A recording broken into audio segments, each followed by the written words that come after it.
Welcome to What If Sleep Storian, soft-spoken tales to slow the day's thoughts and carry you toward the peaceful sleep. Before we begin, tell me where in the world you're listening from tonight, and, if you wish, what's on your mind. I read every note and love keeping quiet company across distances. If this brings you peace, a like and subscribe will help me make more nightbound stories, and if you'd like to support even further, you can buy me a coffee through the link in the description.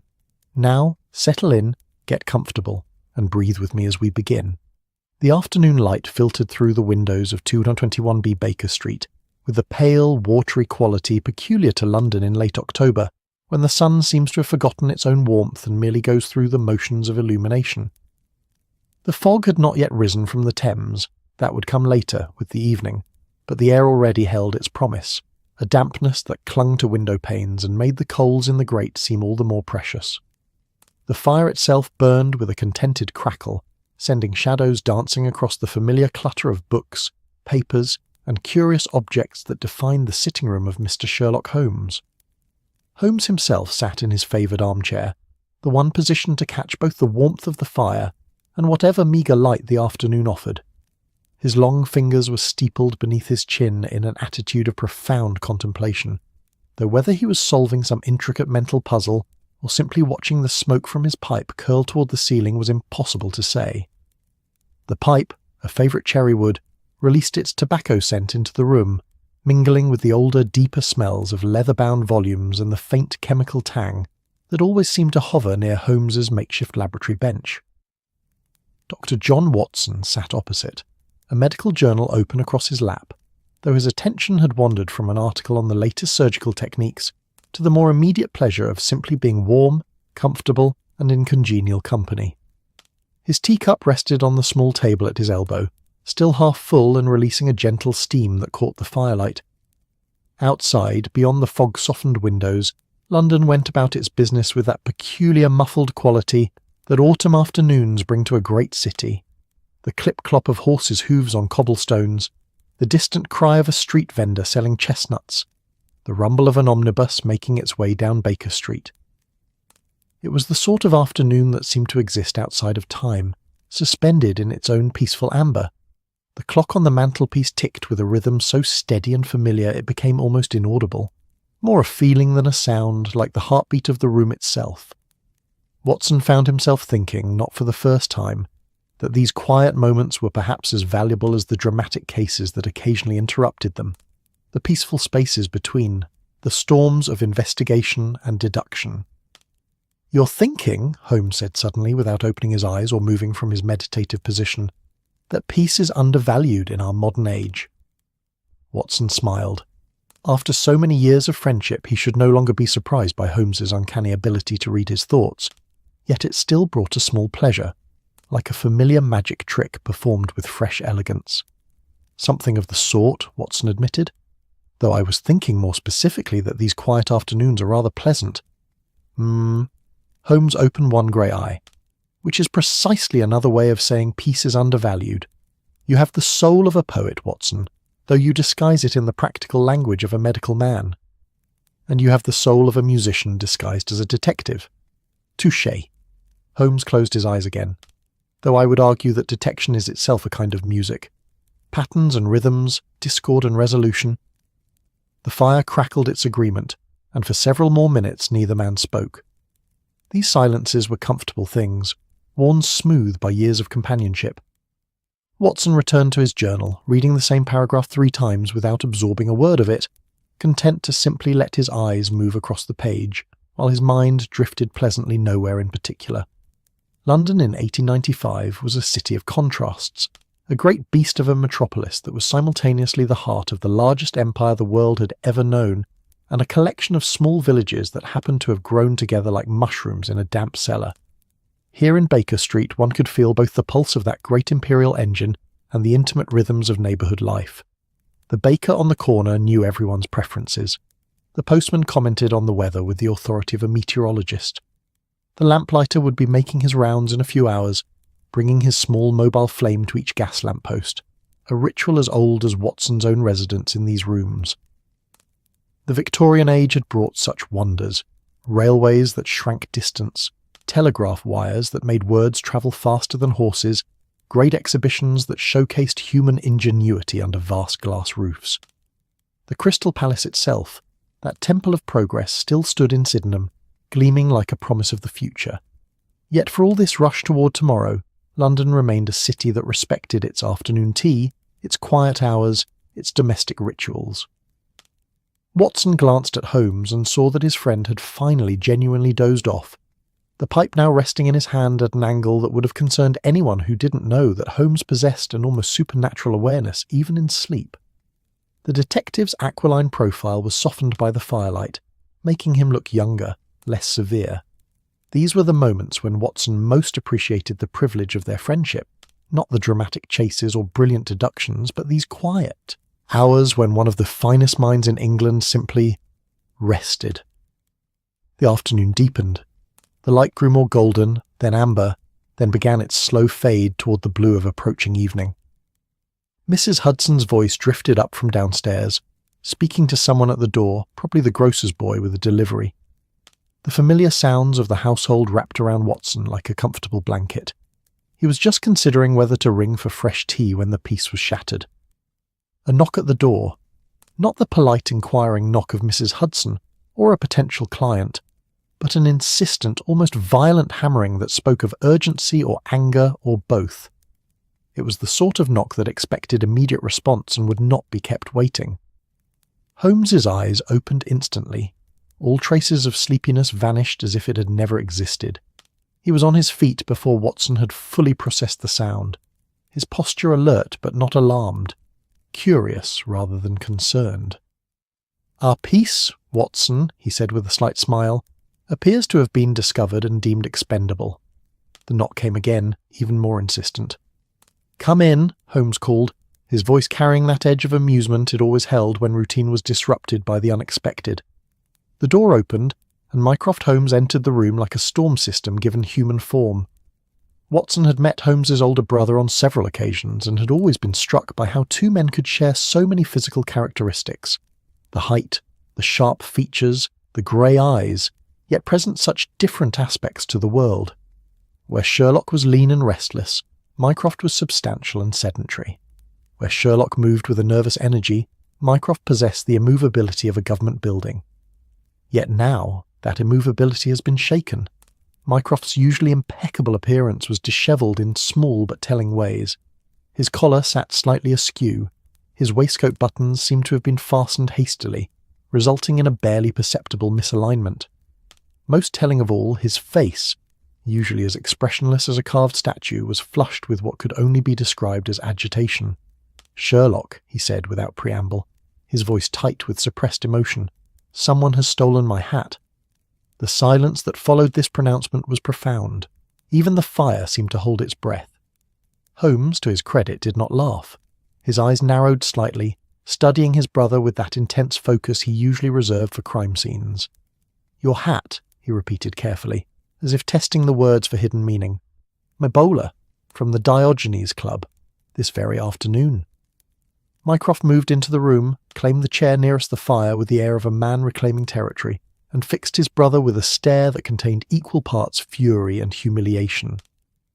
"I know what you're thinking. Do you?" Holmes remained standing, one hand absently reaching for his pipe, which he'd set aside upon, rising. "That seems unlikely, given that I'm thinking several contradictory things simultaneously." "You're thinking," Mycroft said with forced precision, "that this is trivial, that a hat, even my hat, is hardly worth troubling the great detective over. That surely the Empire has more pressing concerns than one man's missing headwear." Watson watched this exchange with fascination. The Holmes brothers' interactions were always illuminating, like watching two grandmasters play chess. Each move precise, each response calculated, yet beneath it all, an undercurrent of genuine fraternal affection that neither would ever openly acknowledge. "I was thinking," Holmes said mildly, settling back into his chair and relighting his pipe with deliberate slowness, "that you, dear brother, do not misplace things. You certainly do not travel across London in a state of agitation over misplaced things. Therefore, this is not about a hat. It is entirely about a hat. Mycroft's voice carried a note of defensiveness that Watson had never heard before. A very specific hat, my hat, which has vanished from the cloakroom of the Diogenes Club, a location where things do not vanish, where order is maintained with a rigour that would make a Swiss timepiece seem slovenly by comparison. Holmes puffed contemplatively on his pipe. "Tell me everything, and Watson." He glanced at his friend. "Do take notes. I have a feeling this may prove more interesting than it appears." Watson reached for his notebook, a habit so ingrained that his hand knew where it rested, even without conscious thought. He dated the page, October 23rd, 1895, and prepared to record what would prove to be one of the strangest cases in his chronicles of Sherlock Holmes' investigations. Mycroft took a breath, visibly composing himself. When he spoke again, his voice had regained some of its usual measured quality, though the underlying tension remained. "I arrived at the Diogenes Club at precisely 2 o'clock this afternoon, as is my custom on Wednesdays. I surrendered my hat and coat to Porter. He's been the cloakroom attendant for 15 years, utterly reliable, would no more confuse one member's belongings with another's than he would sprout wings and fly. I proceeded to the reading room, attended to some correspondence, reviewed several documents, and departed at 4:30. When I returned to collect my things, my bowler was gone. In its place," Mycroft's jaw tightened, "was a different hat, similar in style, but not mine. And this substitute hat." Holmes leaned forward slightly. "You have it?" "I left it with Porter. I am not a thief, Sherlock, even when theft has been practised upon me." "How delightfully principled. Describe the hat." "Black bowler, fairly new, better quality than one might expect for—" "Well?" Mycroft paused delicately. "The workmanship was good, but it lacked the particular finish of my hat. There were traces of light-coloured clay on the brim, and the interior band showed signs of regular use by someone with a slightly smaller head than mine." Despite himself, Holmes smiled. "You've been paying attention all these years. I learned from the best, or rather, the most insufferable." But there was warmth beneath the words. Watson found himself relaxing slightly. If the brothers were trading barbs, the situation couldn't be too dire. Still, he made careful notes, capturing Mycroft's description with the precision of a man long practised in recording Holmes' observations. "The question," Holmes said, tapping his pipe against his palm, "is not who took your hat. That much will be obvious once we examine the substitute. The question is why. The Diogenes Club is not a place one wanders into by accident. Its membership is strictly limited, and its purpose," he glanced at Watson, "is to provide a refuge for the most unsociable men in London, where they can be in company without the burden of conversation." "Quite right," Mycroft confirmed.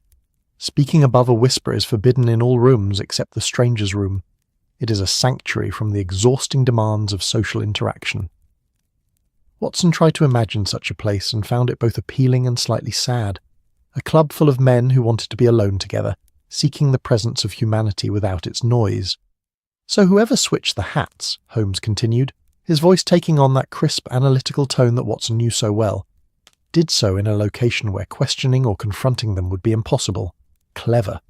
The cloakroom is the only place where members must interact with staff, where belongings are vulnerable, where a switch could occur without immediate notice."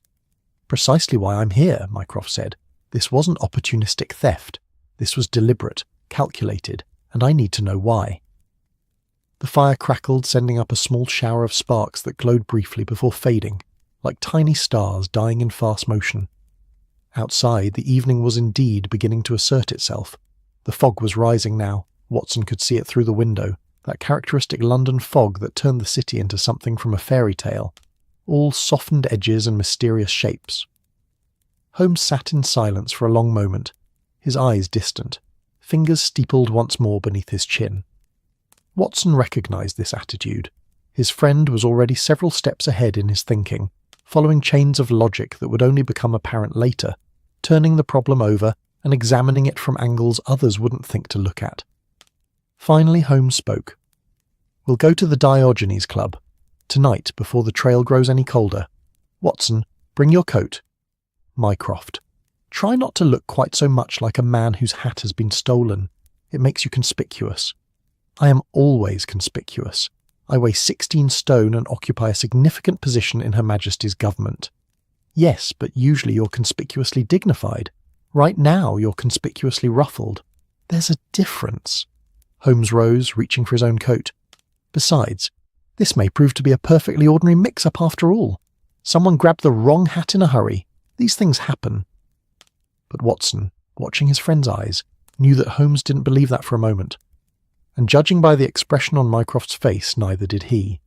The game, as they said, was afoot, even if the game involved nothing more dramatic than a missing bowler hat and the wounded dignity of a high-ranking government official. Sometimes, Watson reflected as he gathered his things, the smallest mysteries proved the most illuminating. And something in the quality of the afternoon, the way the peaceful interlude had been shattered, the tension in Mycroft's usually imperturbable frame, suggested that this hat might tell a story worth hearing. The three men prepared to venture out into the fog-wrapped city, leaving behind the warm sanctuary of Baker Street for whatever awaited them in the hushed corridors of London's most peculiar gentlemen's club. The fire continued its gentle crackling, unconcerned with human dramas of missing hats and offended dignity, content to simply be a fire on an autumn evening in the greatest city in the world. The fog had indeed risen by the time the three men emerged from 221B Baker Street, and London had transformed itself into that peculiar other world it became on such evenings, a place of muffled sounds and uncertain distances, where familiar landmarks loomed suddenly out of the grey and disappeared just as quickly behind you. The gas lamps wore halos of diffused light, each one a small sun in its own pocket of illuminated fog, and the spaces between them seemed darker and more mysterious than simple nightfall could account for. A hansom cab waited at the corner, its driver hunched on his perch like some patient bird, his coat collar turned up against the damp. Holmes hailed him with a sharp whistle that cut through the fog with surprising clarity, and within moments they were settled inside. Three men in varying states of agitation, though only Mycroft's showed plainly on his face. The journey through fog-wrapped London was like travelling through a dream. Buildings emerged and receded, their Georgian and Victorian facades becoming theatrical backdrops in the mist. Other vehicles passed like ghost ships, their lamps glowing, the sound of their wheels on cobblestones muffled and strange. Occasionally a pedestrian would materialise at the roadside, face indistinct, before being swallowed again by the grey. Watson found himself studying the city with that heightened awareness that always came when accompanying Holmes on an investigation. London in 1895 was a study in contrasts, the wealthiest city in the world, heart of an empire upon which the sun never set, yet also a place of profound poverty and struggle. They passed from the respectable streets near Baker Street, through areas where the fog seemed to carry with it the scent of coal smoke and something less definable, something that spoke of too many people living in too little space. The Diogenes Club stood on Pall Mall, that broad street of gentlemen's clubs where the powerful and influential gathered in their various tribal configurations. Each club had its character, the Reform for liberals, the Carlton for conservatives, the Athenaeum for intellectuals. The Diogenes Club, Watson knew, catered to a more unusual requirement, the desire to be in company without the burden of companionship, to be alone together in the heart of the city. The building itself was handsome in that restrained way that characterised the best of English architecture. Portland stone facade, tall windows that suggested rooms of proper proportions within, a discreet entrance that spoke of exclusivity without ostentation. As they alighted from the cab, Watson noticed how the fog seemed to respect the building's dignity, swirling around it rather than engulfing it entirely. "Remember," Mycroft murmured as they approached the entrance, his voice barely above a whisper, already adapting to the club's peculiar etiquette. "Once we pass beyond the entrance hall, silence is absolute. No speaking above a whisper, gestures only if possible. The reading room especially is sacred in its quietude." Holmes nodded, a slight smile playing at his lips. Watson suspected his friend was rather looking forward to investigating a crime scene where normal questioning was forbidden. It would appeal to his love of the theatrical, the unusual, the deliciously awkward. The door was opened by a porter in the club's distinctive dark green livery, a man whose face suggested he had seen much in his years of service, and had been trained to react to none of it with any visible emotion. Mycroft was recognised immediately, of course, and the porter's only acknowledgement of the unusual circumstances, arriving with guests at an odd hour, with a certain tension in his bearing, was a barely perceptible raising of one eyebrow. "Mr. Holmes," the porter said quietly, as if normal volume would be an offence even here in the entrance hall where speaking was technically permitted. "Your guests are—" "My brother, Mr. Sherlock Holmes, and his associate, Dr. Watson. They're here regarding the incident." "Ah, yes, Porter is expecting you. He's in the cloakroom, naturally. This way, gentlemen." The entrance hall was everything Watson had imagined and more. High ceilings with elaborate plasterwork, dark wood panelling that gleamed with generations of polishing, a grand staircase that curved upward toward the mysterious regions above. But what struck Watson most was the quality of the silence. It wasn't merely the absence of sound, it was a presence in itself, a thick, tangible thing that seemed to have weight and texture. From somewhere deeper in the building came the faint rustle of a newspaper being turned. A clock ticked with profound solemnity, otherwise nothing. It was like being inside a very elegant tomb, Watson thought, then immediately felt guilty for the comparison. They were led through a corridor lined with portraits of past members, distinguished gentlemen with impressive whiskers and expressions of profound seriousness, as if they were judging the current generation and finding it wanting. The corridor opened into a small vestibule, and there, behind a polished counter, stood the cloakroom attendant. Porter, for that was apparently both his name and his function, in that economical way the English had of conflating identity with occupation, was a man of perhaps 60, with the upright bearing of a former military man and the careful precision of someone who had spent decades in a job that demanded absolute reliability. His hair was silver, his suit impeccable, his expression one of profound distress barely concealed beneath professional composure. "Mr. Mycroft Holmes," he said, his voice hushed and urgent simultaneously, "I cannot apologize enough. In 15 years, nothing of this nature has ever occurred under my watch." "Peace, Porter," Mycroft said gently, with a kindness Watson hadn't heard in his voice before. "I don't hold you responsible, but we must understand what happened." Holmes had already moved past the pleasantries and was examining the cloakroom with that intense consuming focus that Watson knew meant his friend was recording every detail, cataloguing every anomaly, building a complete picture of the space and its workings. The cloakroom was a model of organisation. Numbered hooks lined the walls, each corresponding to a brass check that would be given to members upon surrendering their outer garments. A ledger lay open on the counter, recording comings and goings with beautiful copper-plate handwriting. Everything had its place, its system, its order. It was a small kingdom of controlled civilization, and someone had violated its fundamental rules. "Tell me exactly what happened," Holmes said quietly, his eyes still roaming the space. "Every detail, no matter how trivial." Porter drew himself up as if giving testimony before a court. "Mr. Mycroft Holmes arrived at precisely 2 o'clock, as is his Wednesday custom. I took his coat and hat, issued check number 17, and hung them in their designated location." He pointed to a specific hook, now empty. "At 4:30, Mr. Holmes returned, presented his check, and I retrieved his belongings.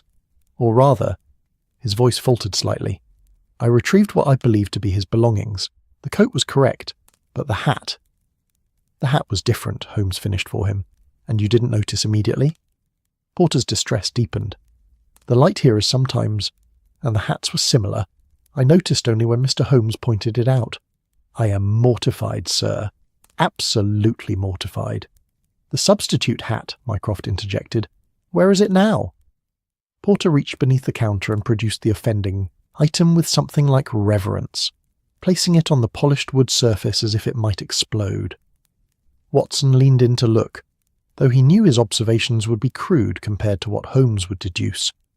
It was indeed a black bowler, seemingly identical to any other gentleman's hat of the period. Well made, certainly. The silk ribbon around the crown was of good quality. The felt had that slight sheen that came from proper finishing. To Watson's untrained eye, it looked expensive but not exceptional. Holmes, however, was examining it with the intensity of a jeweller appraising a rare diamond. He picked it up carefully, turned it slowly in the lamplight, brought it close to his face to examine the weave of the felt, the stitching, the band inside where the maker's mark would be stamped. "Dun and Cust," he murmured, reading the mark. "Respectable hatter, Establishment on Oxford Street. The hat is approximately 6 months old, worn regularly, but well cared for. The owner has a head circumference slightly smaller than Mycroft's. He glanced at his brother, which is saying something, given your prodigious brain capacity. Hilarious, Mycroft deadpanned. Holmes continued his examination, apparently unhearing. Clay on the brim, as you noted, Mycroft. Light-coloured, possibly kaolin. There are also traces of... He held the brim up to the lamp, peering at it intently. Traces of red sealing wax. Small quantities, but definite. And here, on the interior band, slight indentations suggesting the owner frequently carried papers tucked inside the crown. Not uncommon for men who work in offices where document security is paramount. Watson was taking notes as quickly as his pencil would allow, though he knew he was capturing only a fraction of what Holmes was observing. The detective had now moved to examining the cloakroom itself, studying the hooks, the counter, the small window that looked out onto a narrow alley. "Porter," Holmes said suddenly, "how many members were present in the club between 2 and 4:30 this afternoon?" Porter didn't need to consult his ledger. He knew his domain completely. 17 members, sir, including Mr. Mycroft Holmes. It was a quiet afternoon. Wednesdays often are. And all 17 have been accounted for? None left early without collecting their belongings? All accounted for, sir. I keep meticulous records. He gestured to the ledger with evident pride. Holmes nodded slowly, his eyes distant. So we have 17 members, 17 coats, 17 hats, all accounted for. Yet somewhere in this equation 2 hats have switched places. Mycroft's gone, and this stranger has appeared. He tapped the bowler thoughtfully. "Porter, I don't suppose any of your regular members own a hat from Dunn & Co.?" "I couldn't say with certainty, sir. I recognise each member's belongings, of course, but hatters' marks—" He trailed off apologetically. "No, of course not. That would be too simple." Holmes set the hat down and began pacing the small space, his movements precise despite the confined quarters. "Here's what we know. Someone wearing this hat entered the Diogenes Club this afternoon. They somehow managed to switch their hats for Mycroft's, and they did so in a way that you, Porter, a man of considerable attention to detail, didn't notice the substitution at the time." "But that's impossible," Watson interjected. "The club's membership is strictly controlled. You can't simply wander off the street." "Precisely, Watson. Which means—" Holmes paused, his expression sharpening. "Porter, did the club receive any visitors this afternoon? Tradesmen, delivery persons, anyone from outside the membership?" Porter's face underwent a subtle transformation. Not quite surprise, but recognition, as if a forgotten detail had suddenly surfaced.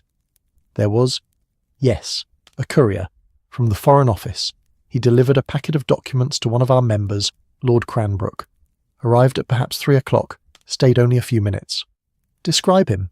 "Young man, mid-20s perhaps. Brown hair, clean-shaven, respectable appearance. Wearing the standard courier's uniform, dark suit, white collar. He seemed nervous, I thought, but then couriers often are when entering establishments like ours. Intimidating, I suppose, for someone unused to such places."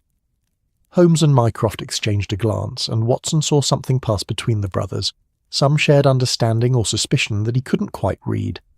"This courier," Holmes said carefully, "did he surrender his hat when he entered?" "Yes, sir. Protocol requires it, even for brief visits." "And when did he left?" Porter's face went pale. I gave him a hat. I assumed it was his. It was a black bowler, you see, and I just—" The silence that followed was profound. Even in a club dedicated to quietude, this particular silence felt different, heavier, more meaningful. It was the silence of realization, of pieces clicking into place. "So," Holmes said softly, "we have our mechanism. A courier arrives, surrenders his hat. This hat." He gestured to the bowler on the counter. "And when he departs, you inadvertently give him Mycroft's instead. Simple, clean, and very, very clever." "But why?" Watson asked. "What possible reason could a Foreign Office courier have for stealing Mycroft's hat?" Mycroft's expression had gone from agitated to calculating, his considerable intellect now fully engaged with the problem. "That," he said quietly, "is the interesting question, and I suspect the answer involves more than simple theft." Holmes picked up the substitute hat again, turning it slowly in the lamplight. The fog outside had thickened further, and the small cloakroom window showed nothing but grey pressing against the glass like something trying to get in. "This hat," Holmes murmured, almost to himself, "travelled from the Foreign Office to the Diogenes Club on the head of a nervous young courier. It carries traces of documents, the wax, the indentations. It belonged to someone who handles sensitive materials regularly." He looked up at his brother. "Mycroft, what exactly is it that you do for the government? You know very well what I do. Humour me, for Watson's benefit." Mycroft sighed. "I coordinate between departments. I see patterns, make connections, ensure information flows to where it's needed. It's fundamentally boring work, but occasionally essential. And your position would make your name, your habits, your regular Wednesday attendance at the Diogenes Club." Holmes let the sentence hang. "Known to certain people," Mycroft finished grimly. "Yes." The fire in the small grate, for even the cloakroom had its modest hearth, crackled softly, as if commenting on this revelation. Watson felt a chill that had nothing to do with the fog outside. What had seemed like a simple case of a missing hat was transforming into something more complex, more troubling. Holmes set the hat down with finality. "Porter, I'll need the name of the courier service, and any details about this particular courier. His name, his usual routes, anything." "I took his card, sir, standard practice for non-members." Porter produced a small pasteboard card from a drawer. "Edmund Carstairs, Foreign Office Courier Service." That's all it says, along with an address in Whitehall. "Excellent." Holmes pocketed the card. "And now I think we should examine where Mycroft's hat was kept before it vanished. Sometimes the location tells us as much as the object itself." They moved to the hook that had held Mycroft's belongings, number 17, appropriately high on the wall, befitting a man of Mycroft's stature in both the literal and figurative sense.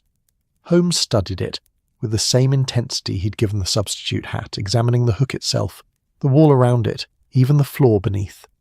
"Nothing," he finally pronounced, "which tells us that our courier knew exactly what he was doing.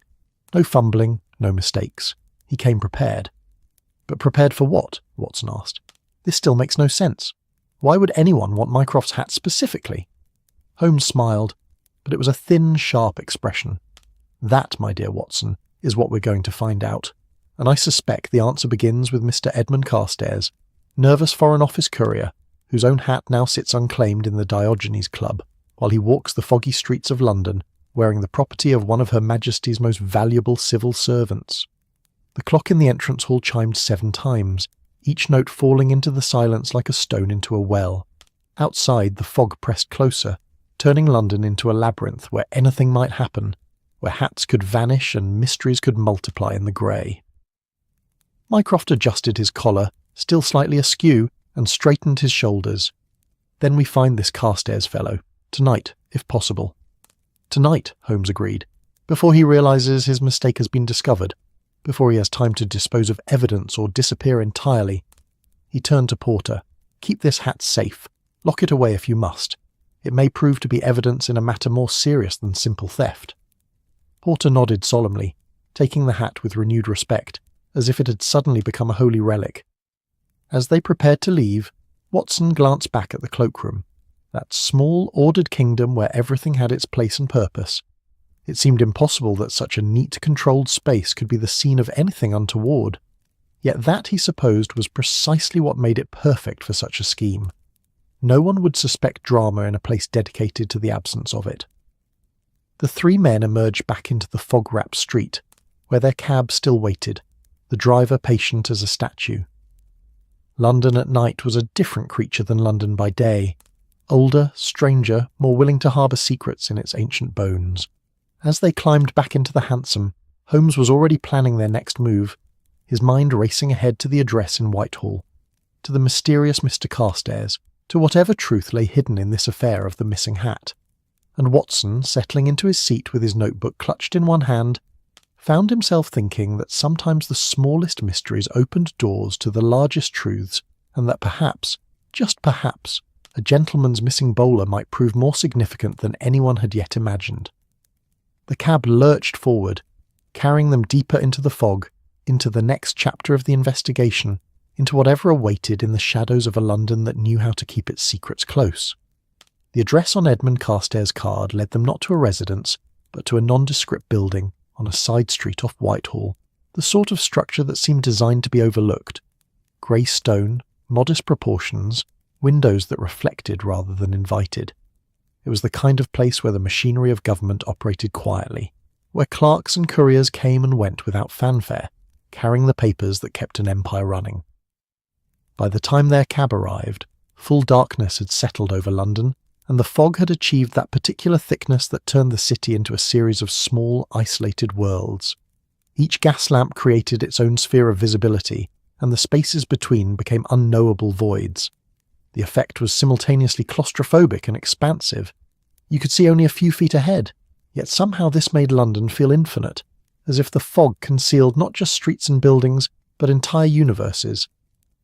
"The office will be closed at this hour," Mycroft observed as they stood before the building, its windows dark and unwelcoming. "Government couriers work on schedules as rigid as railway timetables. Carstairs will have completed his rounds by 5 o'clock at the latest." "Then we find where he lives," Holmes said simply. "A man who makes his living carrying secrets must have a home somewhere in this vast labyrinth. The question is where?" Watson pulled his coat tighter against the damp. The fog carried with it that peculiar London chill that seemed to bypass clothing entirely and settle directly into one's bones. Could we not simply return in the morning, speak to his superiors, and give our nervous courier an entire night to realize his mistake? Holmes shook his head.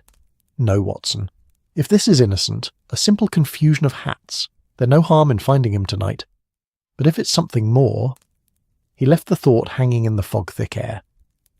Mycroft was studying the building with that calculating expression Watson had come to recognize in both Holmes brothers, the look of men who saw patterns where others saw only chaos, connections where others saw coincidence. "There's a night porter. There must be. Even government buildings require someone to mind them after hours, especially buildings that house sensitive materials."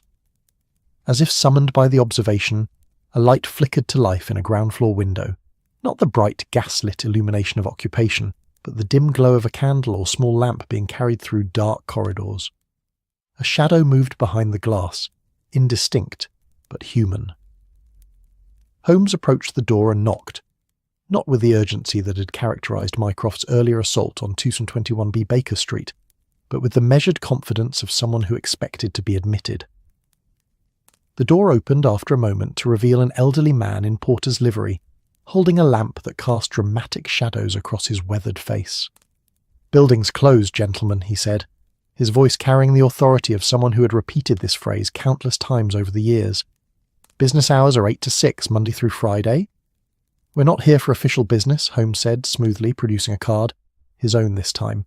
"Sherlock Holmes, consulting detective. This is my brother Mycroft Holmes and Dr. Watson. We're trying to locate one of your couriers, Edmund Carstairs. It's rather urgent." The mention of Mycroft's name worked its subtle magic. The porter's expression shifted from bureaucratic dismissal to cautious respect. Anyone who worked in government buildings in Whitehall would know the name Mycroft Holmes, even if they couldn't precisely articulate what it was he did. "Mr. Carstairs," the porter said slowly. "Yes, he's one of ours. Been with the service about 3 years now. Reliable fellow, mostly. What's this about, if you don't mind my asking?" "A small matter of mistaken property," Holmes said, keeping his tone light. "Nothing criminal, I assure you. We simply need to return something to him and retrieve something of ours. Do you have his home address?" The porter hesitated, clearly wrestling with the competing demands of protocol and the implicit authority carried by the Holmes name. Protocol, Watson suspected, would have won if not, for Mycroft's presence. But Mycroft merely stood there, radiating that peculiar gravitational pull that came from being essential to the functioning of the British government, and the porter's resistance crumbled like a sandcastle at high tide. "I suppose, given the circumstances, and Mr. Mycroft Holmes being involved." He disappeared back into the darkened building, his lamp creating wild, dancing shadows on the walls. When he returned, he carried a ledger that looked older than some of the clerks who probably worked in the building. "Mr. Edmund Carstairs," he read, squinting at the page in the lamplight. "Resides at Mrs. Pemberton's boarding house, 14 Craven Street, just off the Strand. Single gentleman, no dependents. As I said, generally reliable. Hasn't missed a day's work in over a year." "Generally reliable?" Holmes pounced on the qualification. "But not always?" The porter shrugged. "He's young, mid-20s. Sometimes young men are—" He searched for a diplomatic phrase. "Distracted. Nothing serious. The occasional late arrival, a delivery that takes longer than expected. The sort of things that happen when someone's mind isn't entirely on their work." "Has he seemed distracted recently?" Another hesitation, longer this time. The porter glanced at Mycroft as if seeking permission to share observations about a government employee with outsiders, even if one of those outsiders technically was the government in many respects. "Since you ask," he said finally. "Yes, the past few weeks, he seemed nervous, jumpy-like, keeps checking over his shoulder, startles easily. I asked him once if he was feeling well, and he leaped out of his skin." The porter shook his head. Though perhaps he was having woman troubles. Young men often do. Holmes and Mycroft exchanged another of those meaningful glances. Watson made a note in his book, though the fog had dampened the pages and his pencil moved sluggishly across the paper.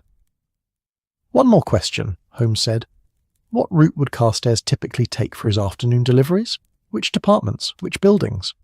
The porter consulted his ledger again. "Varies day to day, depending on what needs delivering. But Wednesdays, let me see. Wednesdays he generally covers the Foreign Office dispatches, makes rounds to various embassies, the Admiralty sometimes, occasional private deliveries to gentlemen's clubs if the documents are sensitive enough to require hand delivery rather than post." "Gentlemen's clubs," Holmes repeated softly. "Such as the Diogenes Club." "I couldn't say specifically, sir. The delivery manifests are confidential, but it wouldn't be unusual. Lord Cranbrook is a member there, and he frequently receives dispatches at the club rather than at his home or office. I prefer privacy. I understand." The fog swirled around them as if trying to listen in on the conversation, tendrils of grey reaching toward the lamplight like ghostly fingers. From somewhere in the distance came the mournful call of a ship's horn on the Thames, a sound that always made Watson think of departures and lonely journeys, of the vast watery highways that connected London to the rest of the empire. Holmes thanked the porter, and they returned to their waiting cab, which had become little more than a dark shape in the fog, identifiable more by the patient stamping of the horses' hooves than by any visual clarity. "Craven Street," Holmes called up to the driver, who acknowledged with a grunt that suggested he'd driven through worse fogs than this, and would again before his career was done. The journey from Whitehall to Craven Street was brief in distance, but transformed by fog into something approaching an adventure. The cab moved slowly, the driver navigating as much by memory and intuition as by sight. They passed buildings that loomed suddenly out of the grey like ships emerging from mist. The stolid bulk of what might have been an office block, the more elegant lines of a hotel or restaurant, the Gothic spires of a church reaching upward into invisible heavens. London at night, in fog, was a city of sounds more than sights. The clop of their horses' hooves echoed strangely, seeming to come from multiple directions at once. Voices drifted past, disembodied and strange, a woman laughing, a man singing drunkenly, the sharp exchange of street vendors packing up their wares for the night. Somewhere a piano played, its melody muffled by fog and distance until it became something dreamlike and uncertain. Watson found himself thinking about the different Londons that existed simultaneously in the same space. There was the London of daylight and respectability, of business conducted in panelled offices and laws debated in Parliament. There was the London of poverty and struggle, of narrow courts and desperate measures. There was the London of empire, of ships arriving from India and Australia laden with tea and wool and the wealth that kept the whole vast machine running. And then there was this London, fog-wrapped, mysterious, a place where hats could be stolen and nervous couriers could vanish into the grey carrying secrets they perhaps shouldn't have. Craven Street, when they finally found it, proved to be a narrow thoroughfare running down toward the Thames. The buildings here were Georgian mostly, tall, narrow houses that had been grand once, perhaps a century ago, but had since descended through the various strata of London society to end up as boarding houses and cheap lodgings for clerks, shop assistants, and others of the respectable but not prosperous classes.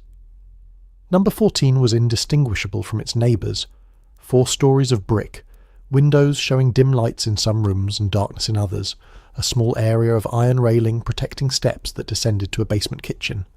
A sign in the ground floor window announced, "Mrs. Pemberton's respectable lodgings for single gentlemen, references required."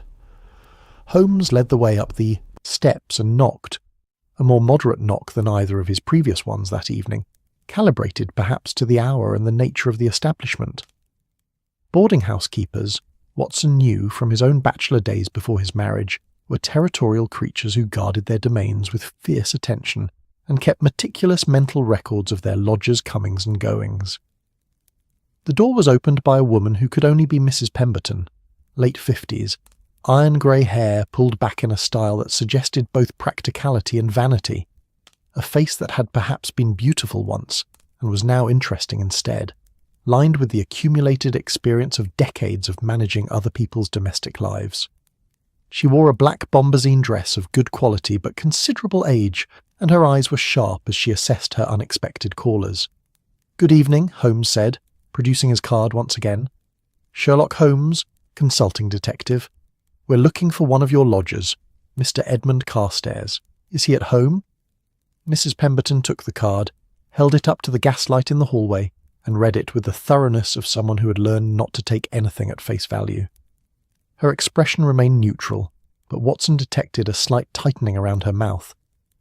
"Mr. Carstairs," she said slowly, "is not at home. I have not been home, in fact, for 2 days." The three men exchanged glances. 2 days. That placed his absence starting Tuesday, the day before the hat incident at the Diogenes Club. 2 days, Holmes repeated. "Is that unusual for him?" "Highly unusual. Mr. Carstairs is a model lodger. Quiet, pays promptly, keeps regular hours. He works for the government, you know, very respectable position." She said this last with evident pride, as if Carstairs' respectability reflected well on her establishment. "When he didn't return Tuesday night, I was concerned. When he didn't come back last night either, I was quite worried. I was considering reporting it to the police, but—" She hesitated. "One doesn't like to cause a fuss. Perhaps he's visiting family, I thought, though he never mentioned having any nearby." "Might we see his room?" Holmes asked. "I assure you we have no intention of disturbing his belongings, but it may help us locate him, and I believe there are parties concerned for his welfare." Mrs. Pemberton looked at Mycroft, seemed to come to some internal conclusion about the gravity of the situation, and nodded. "Very well, though I'll need to accompany you. I can't have gentlemen wandering about my establishment unattended. Standards must be maintained." She led them up a narrow staircase, its carpet worn but clean, the walls decorated with faded prints of rural scenes and biblical quotations. The boarding house had that particular smell Watson associated with such places, a mixture of cooking cabbage, coal fires, furniture polish, and the accumulated presence of many people living in close quarters while trying to maintain the fiction of privacy. Carstairs' room was on the 3rd floor at the back of the house.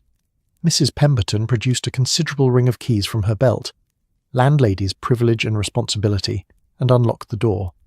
"I haven't touched anything," she said firmly. "When a lodger's absent, I respect their privacy.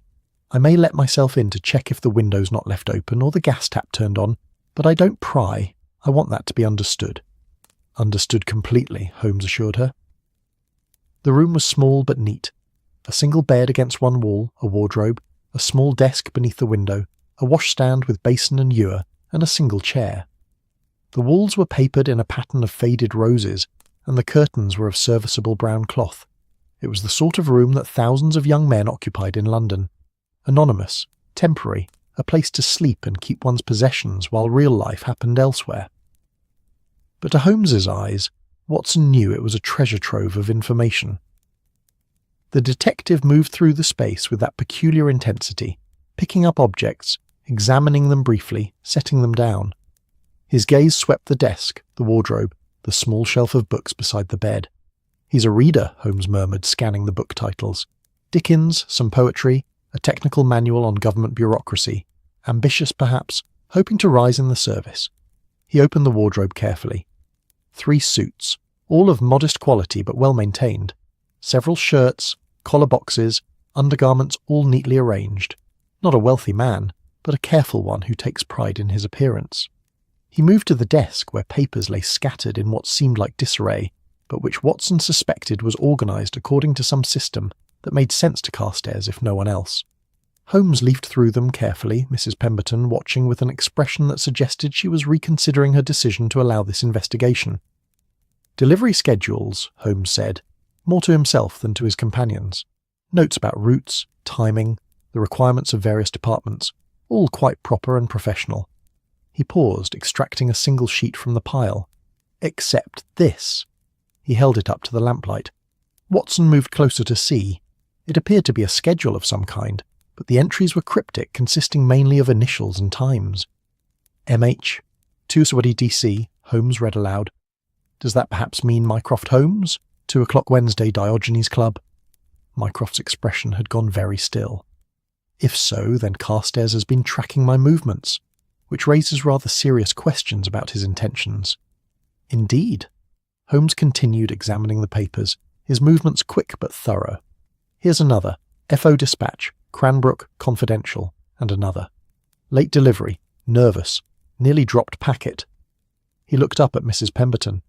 You mentioned he seemed distracted recently. This suggests why. He was under considerable stress. But stress about what? Watson asked. He's a courier. Surely carrying papers is not as stressful as all that. Unless, Mycroft said quietly, the papers he was carrying were more significant than he realized, or unless someone had taken an interest in his movements, someone who might wish to intercept sensitive communications.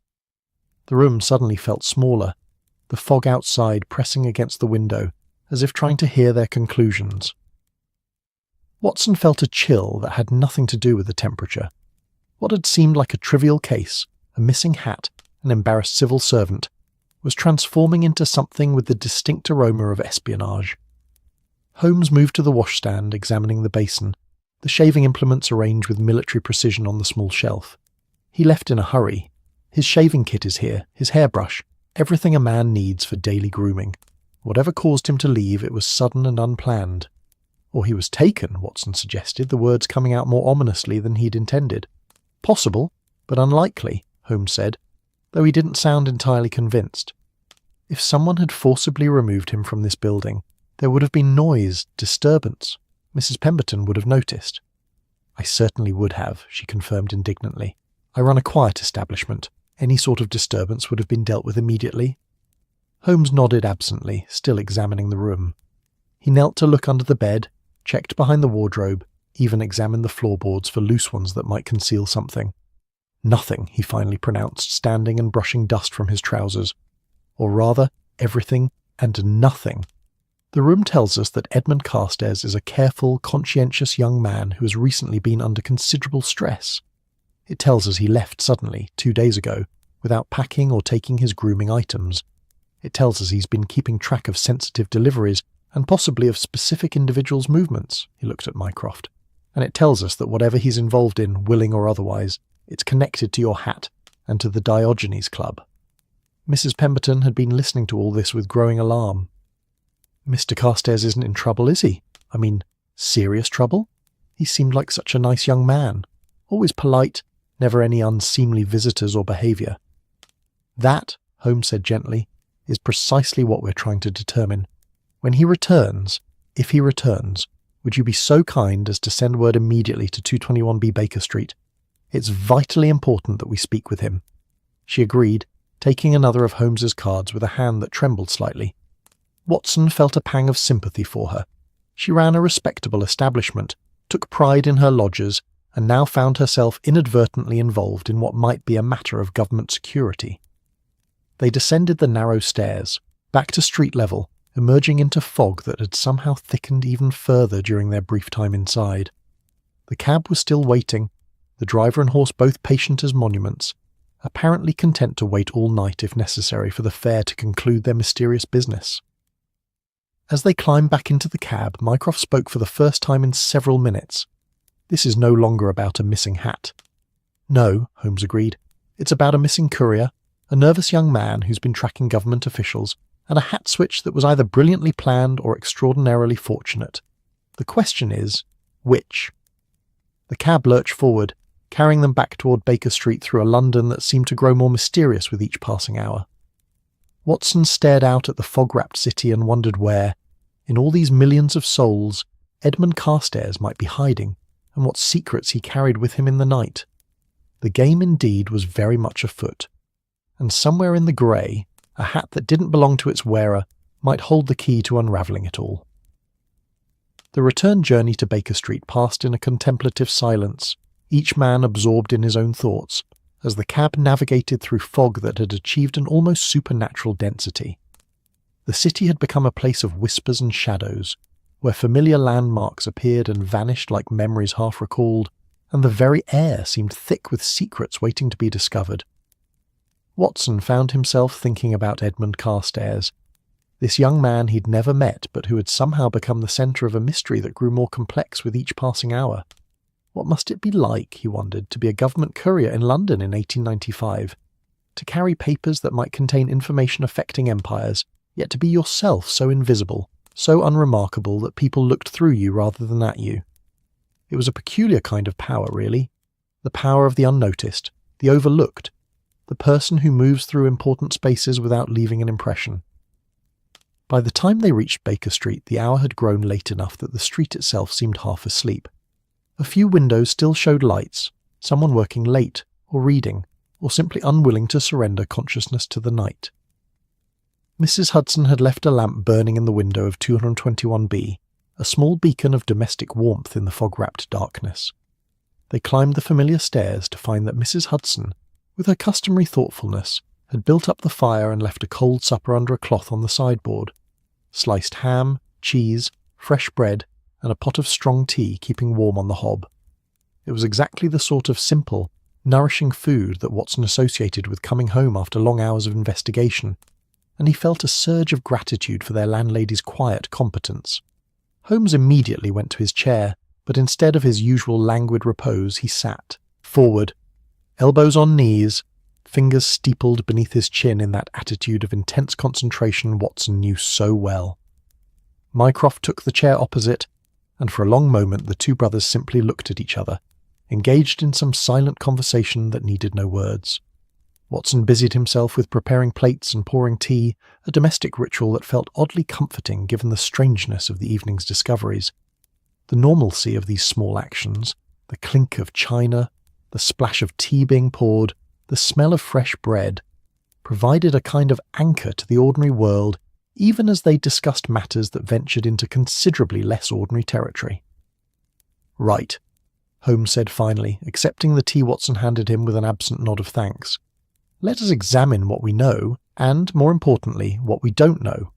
Mycroft, your hat was taken from the Diogenes Club yesterday afternoon.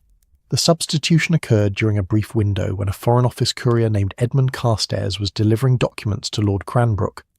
The switch could not have been accidental. Too many specific circumstances had to align." "Agreed," Mycroft said, his voice carrying that dry, analytical tone that emerged when he was working through a problem, which suggests either that Carstairs himself engineered the switch, or that someone else did and Carstairs was merely the unwitting vehicle for it. "And yet Carstairs has disappeared," Watson added, settling into his own chair with his plate balanced on his lap, "which suggests he's either guilty and fled, or innocent and frightened." "Or," Holmes said quietly, "something in between. A man can be both victim and participant in the same crime, Watson. The world is rarely so neat as to divide people cleanly into villains and heroes." The fire crackled softly, sending shadows dancing across the cluttered walls of the sitting room. Outside, the fog pressed against the windows like something alive and curious, and from somewhere in the distance came the mournful sound of a policeman's whistle, some small drama playing out in the London night. Holmes rose and began pacing, his movements precise despite the confined space. Consider the evidence from Carstairs' room, a man who keeps careful records, who notes his deliveries and routes with the attention of someone either very conscientious or very nervous. The notes about your movements, Mycroft, M. Mydsch, 2 Gasrodi DC, suggest he was specifically tracking you. But why? "Perhaps I was merely one of several people he was tracking," Mycroft suggested. "A courier would naturally note the patterns of his regular recipients. When they're available, where they prefer to receive deliveries, it could be entirely innocent." "Could be," Holmes agreed. "But for the fact that he's disappeared, and that your hat, specifically your hat, was the one taken, and that the substitute hat shows signs of having been in contact with documents sealed, with wax, suggesting it belonged to someone who handles sensitive materials regularly." He paused in his pacing. "No, this was targeted. The question is whether Carstairs was the hunter or the prey." Watson took a bite of ham and found it surprisingly good. Mrs. Hudson had added some of her special mustard, the one with hints of honey and herbs. Could someone have been forcing him to do this? Threatening him in some way? It's a possibility worth considering, Holmes said. Mrs. Pemberton mentioned he'd seemed nervous and distracted in recent weeks. A man under duress would certainly display such symptoms. He returned to his chair, picking up his pipe and beginning the familiar ritual of filling and lighting it. But duress from whom? And to what end? What could possibly be gained from stealing Mycroft's hat? The hat itself is irrelevant, Mycroft said flatly. It must be. Unless I've inadvertently made an enemy among London's community of hat thieves, which seems unlikely. Then what? Watson asked. If not the hat, then what was the actual objective? The brothers exchanged another of those meaningful glances, and Watson saw something pass between them, some shared understanding of how these games were played in the shadowy world where government and espionage intersected. Suppose, Holmes said slowly, smoke curling from his pipe, that the hat was merely the vehicle. Suppose someone wanted to place something in Mycroft's possession without his knowledge, or remove something from his possession, or... He paused, eyes narrowing. Establish a connection that could be observed and documented. You're suggesting I was being set up, Mycroft said. It wasn't a question. I'm suggesting that a man in your position, with access to sensitive information, with knowledge of government operations across multiple departments, would be a valuable target for anyone engaged in espionage. And what better way to compromise such a man than to create evidence of improper contact with a foreign agent? The room fell silent except for the fire's whisper and the tick of the clock. Watson felt the pieces shifting in his mind, rearranging themselves into a pattern that was both alarming and somehow grimly logical. So the hat switch wasn't about the hat at all, he said slowly. It was about creating a plausible connection between Mycroft and Carstairs. Someone could claim that Mycroft deliberately arranged the switch as a way to pass information. Precisely, Holmes said, though I suspect the actual mechanism is more subtle. Remember the traces of clay and sealing wax on Carstairs' hat? Suppose a message was concealed in that hat, a coded communication, perhaps hidden in the lining or the band. Carstairs, knowingly or unknowingly, carries this hat into the Diogenes Club. The switch occurs. Mycroft leaves with a hat containing a compromising message. Later, when this is discovered, he appears to have been receiving intelligence from a foreign source. Mycroft's expression had gone very cold, very still. It's elegant, I'll give them that. Frame me for espionage using my own predictable habits against me. My Wednesday attendance at the club is well known. My position makes me a credible target, and a man accused of treason, even if eventually exonerated, is a man whose usefulness to the government is ended. But who, Watson demanded, who would go to such elaborate lengths? That, Holmes said, is what we must discover, and quickly, before whoever orchestrated this realizes their scheme has been uncovered and moves to the next phase of their plan. He rose again, unable to remain seated when his mind was working at full capacity. Consider what we know about the players. Edmund Carstairs, young, ambitious, conscientious courier who has recently shown signs of stress. Lord Cranbrook, the recipient of the delivery that provided the opportunity for the switch. The Foreign Office itself, which employs Carstairs and handles exactly the sort of sensitive materials that might interest foreign agents. And then there's the question of which foreign power might be involved, Mycroft added grimly. The usual suspects, France, Russia, Germany. Any of them would love to either recruit me or discredit me, preferably both.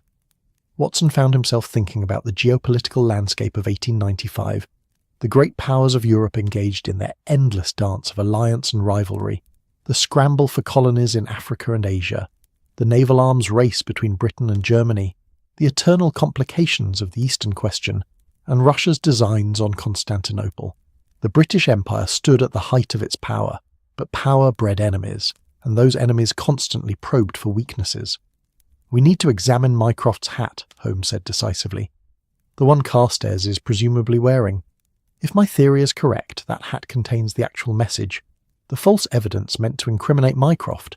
But since the switch was discovered prematurely, Carstairs still has it. Which is why he's disappeared, Watson said, understanding dawning. He realized something had gone wrong.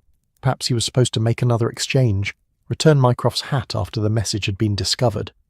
But when the switch became known, he panicked and went to the ground. Or, Mycroft said darkly, whoever was controlling him decided he'd become a liability and removed him from the equation entirely. The fire seemed to burn less warmly at that suggestion. Watson thought of the neat little room in Mrs. Pemberton's boarding house, the careful arrangements of a young man's life, and wondered if Edmund Carstairs was still alive to return to it. Holmes was at his desk now, pulling out maps of London, spreading them across the cluttered surface. If Carstairs fled voluntarily, where would he go? He's a government courier. He knows the city intimately. He'd know which areas to avoid, where the police patrol, where a man might hide. He'd also know, Mycroft added, that running makes him look guilty. If he were truly innocent, caught up in something beyond his understanding, he might instead seek help from someone in authority. But who? Holmes asked. He can't go to his superiors at the Foreign Office, they might be involved. He can't go to the police. What would he tell them? That he accidentally stole a government official's hat and now suspects international espionage? They'd laugh him out of the station. Watson watched the brothers work, their minds moving in parallel tracks, finishing each other's thoughts with the ease of long familiarity. It was like watching a piece of music being performed by two instruments in perfect harmony, each playing a different part but creating a unified whole. Safe houses, Mycroft said suddenly. The government maintains certain locations for situations exactly like this. Places where someone with sensitive information can go to ground until they can be properly debriefed. Carstairs would know about them.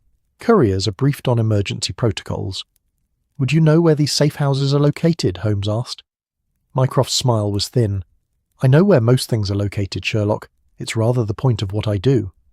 Then tomorrow we visit them, systematically, until we find either Carstairs or evidence of where he's gone. Holmes glanced at the clock. It was nearing midnight. But tonight we rest. This matter has already waited 2 days.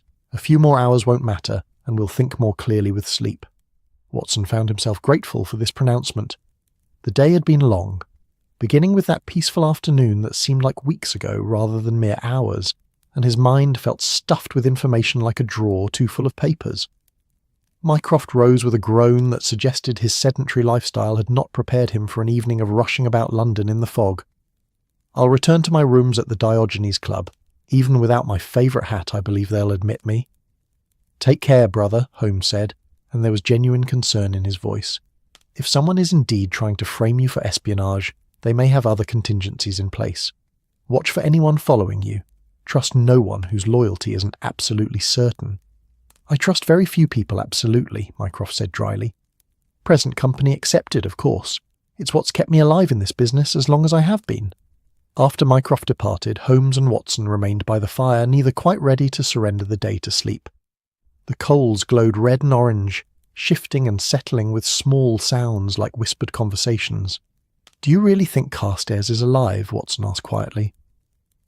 Holmes was silent for a long moment, staring into the fire as if it might hold answers. I think, he said finally, that a great deal depends on what exactly he knows, and what use that knowledge might be. To others. If he's merely a pawn who stumbled onto something larger, he might be safe, might even be valuable alive. But if he knows too much, or if his continued existence poses a threat to someone's plans— He didn't finish the sentence. He didn't need to. Watson thought about the young courier, somewhere in fog-wrapped London, possibly frightened, possibly in danger, possibly already beyond help. The city contained millions of souls, countless places to hide, endless opportunities for both salvation and disaster. Finding one specific person in all that vastness would be like finding a particular drop of water in the Thames. Yet somehow he had faith that Holmes would do exactly that. Because that was what Holmes did. He found patterns where others saw chaos, truth where others saw confusion, and missing couriers carrying stolen hats in cities of 4 million people. Get some sleep, Watson, Holmes said gently. Tomorrow we hunt for our vanished messenger, and perhaps, if we're fortunate, we'll unravel this entire tangled affair before anyone else gets hurt. Watson climbed the stairs to his own room, but sleep was long in coming. He lay in the darkness, listening to the sounds of London at night, the distant clatter of a late cab, the bark of a dog, the whistle of wind through chimney pots. And somewhere out there, he knew, Edmund Carstairs was listening to those same sounds, perhaps wondering if morning would bring rescue or ruin, salvation or capture. The fog pressed close against his window, and Watson finally drifted into an uneasy sleep filled with dreams of hats and shadows, of messages hidden in unlikely places, and of young men running through endless grey streets with secrets they wished they'd never learned. The mystery of the missing hat had become something much larger and considerably more dangerous, and tomorrow they would venture back into the fog to pursue it wherever it might lead. Morning came to London with that tentative quality particular to late October, when the sun seems uncertain of its welcome and arrives with apologies rather than fanfare. The fog had lifted somewhat during the night, though it hadn't entirely departed. It lingered in patches and hollows, clinging to the Thames like a reluctant guest who knows the party is over but can't quite bring themselves to leave. Watson woke to the smell of Mrs. Hudson's excellent bacon frying downstairs, and the sound of Holmes moving about in the sitting room with that restless energy that indicated his mind had been working through the night, even if his body had been forced to rest. By the time Watson had dressed and descended the stairs, he found Holmes already fully clothed, standing at the window with a cup of coffee in one hand and the morning papers spread across every available surface. The Times, the Telegraph, the Morning Post, Holmes said without turning from the window. Not a word about missing government couriers or stolen hats or mysterious goings-on at gentlemen's clubs, which tells us either that the matter has been successfully kept quiet, or that no one yet realises there's anything to report. Or both, Watson suggested, helping himself to coffee from the pot Mrs. Hudson had left warming by the fire. The liquid was strong and dark, exactly what his slightly foggy mind required. Or both, Holmes agreed. He turned from the window and Watson saw that his friend looked surprisingly well rested, despite what must have been a largely sleepless night spent contemplating the problem. Mycroft sent a note an hour ago. He's arranged for us to visit Whitehall this morning. Officially, as consultants on a matter of departmental security, it will give us access to records that might otherwise be challenging to obtain. Watson smiled at the delicate phrasing. In his years of association with Holmes, he'd learned that the detective's relationship with official channels was complicated at best. Holmes respected the law, but had little patience for bureaucracy, and his methods often involved acquiring information through means that wouldn't stand up to strict legal scrutiny. Having Mycroft smooth the way was a considerable advantage. They breakfasted quickly, bacon, eggs, toast with Mrs. Hudson's blackberry jam, and by 9 o'clock were in a cab heading toward Whitehall. The morning traffic was in full flow, London going about its business with that determined energy that characterised the city. Horse-drawn omnibuses lumbered past, their tops crowded with passengers. Delivery wagons jockeyed for position. A bicycle messenger weaved through the traffic with the confidence of someone who'd learned that in London, audacity was often rewarded more reliably than caution. The streets themselves told the story of a city in transition. Victorian London was a place of contrasts. Ancient churches standing beside modern office blocks, medieval street patterns trying to accommodate 19th century traffic, the old world and the new world coexisting in uneasy partnership. They passed a street sweeper clearing horse droppings with methodical efficiency, his broom moving in practised arcs while the traffic flowed around him like water around a stone. Whitehall was the beating heart of the British Empire's administrative machinery, a collection of imposing buildings where decisions made by clerks and ministers in panelled offices could affect the lives of millions of people scattered across a quarter of the globe. The architecture spoke of power and permanence, of an empire that intended to endure for centuries. Yet Watson, who had served in India and seen the complexities of that empire firsthand, knew that beneath the impressive facades lay a vast, complicated machinery of human endeavour, ambition, and occasional incompetence. Mycroft met them at the entrance to one of the more anonymous buildings, the sort of structure that didn't announce its purpose, but simply existed, solid and unremarkable. He looked more himself this morning, Watson noted with relief. The agitation of the previous evening had been replaced by that characteristic calm competence that made Mycroft Holmes one of the most valuable men in government despite, or perhaps because of, the fact that most people had no idea what exactly it was he did. "Gentlemen," Mycroft greeted them, his voice pitched low despite the fact that they were still outside in the relatively public space of the street. "I've arranged for us to meet with Under-Secretary Hartley. He oversees the courier service among his other responsibilities. I've told him we're conducting a routine security review. Nothing to cause alarm, but enough to justify asking questions." They followed Mycroft through corridors that seemed designed to confuse and intimidate. Long, narrow passages with identical doors bearing inscrutable number and letter combinations. Staircases that led to unexpected places, the occasional burst of natural light from a window overlooking an interior courtyard. The building smelled of paper and ink and leather, of coal fires and furniture polish, and that indefinable scent that Watson associated with institutions, the accumulated smell of decades of human occupation, of countless meetings and memorandums and decisions both momentous and trivial. Under Secretary Hartley's office was on the 3rd floor, at the end of a corridor lined with filing cabinets that suggested the sheer volume of paperwork required to run an empire. Hartley himself proved to be a man of perhaps 50, with the slightly harried look of someone perpetually behind on their work and resigned to never catching up. His desk was a landscape of papers, folders, and correspondence arranged in piles whose organisational logic was presumably known only to him. "Mr. Holmes," he said, rising to shake Mycroft's hand before turning to the others, "and this would be the famous Sherlock Holmes. I've read Dr. Watson's accounts with great interest, and Dr. Watson himself, of course. An honour, gentlemen. Please, sit. The office contained 3 chairs for visitors, which suggested that Hartley often had to conduct meetings with multiple people.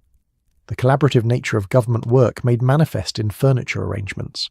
They settled themselves while Hartley cleared a space on his desk by the simple expedient of moving one pile of papers to join another pile on a side table. "Now then," Hartley said, "Mr. Mycroft Holmes mentioned you wished to review our courier service protocols. Routine security assessment, I understand. Always wise to periodically examine our procedures, of course. Can't be too careful in these times, the international situation being what it is and so forth." Holmes leaned forward slightly, his manner suggesting professional interest rather than suspicion. "Quite right, Mr. Hartley. We're particularly interested in your courier Edmund Carstairs. Could you tell us about his service record?" Something flickered across Hartley's face.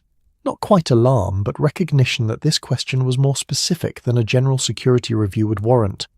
"Carstairs? A particular reason for asking about him specifically?"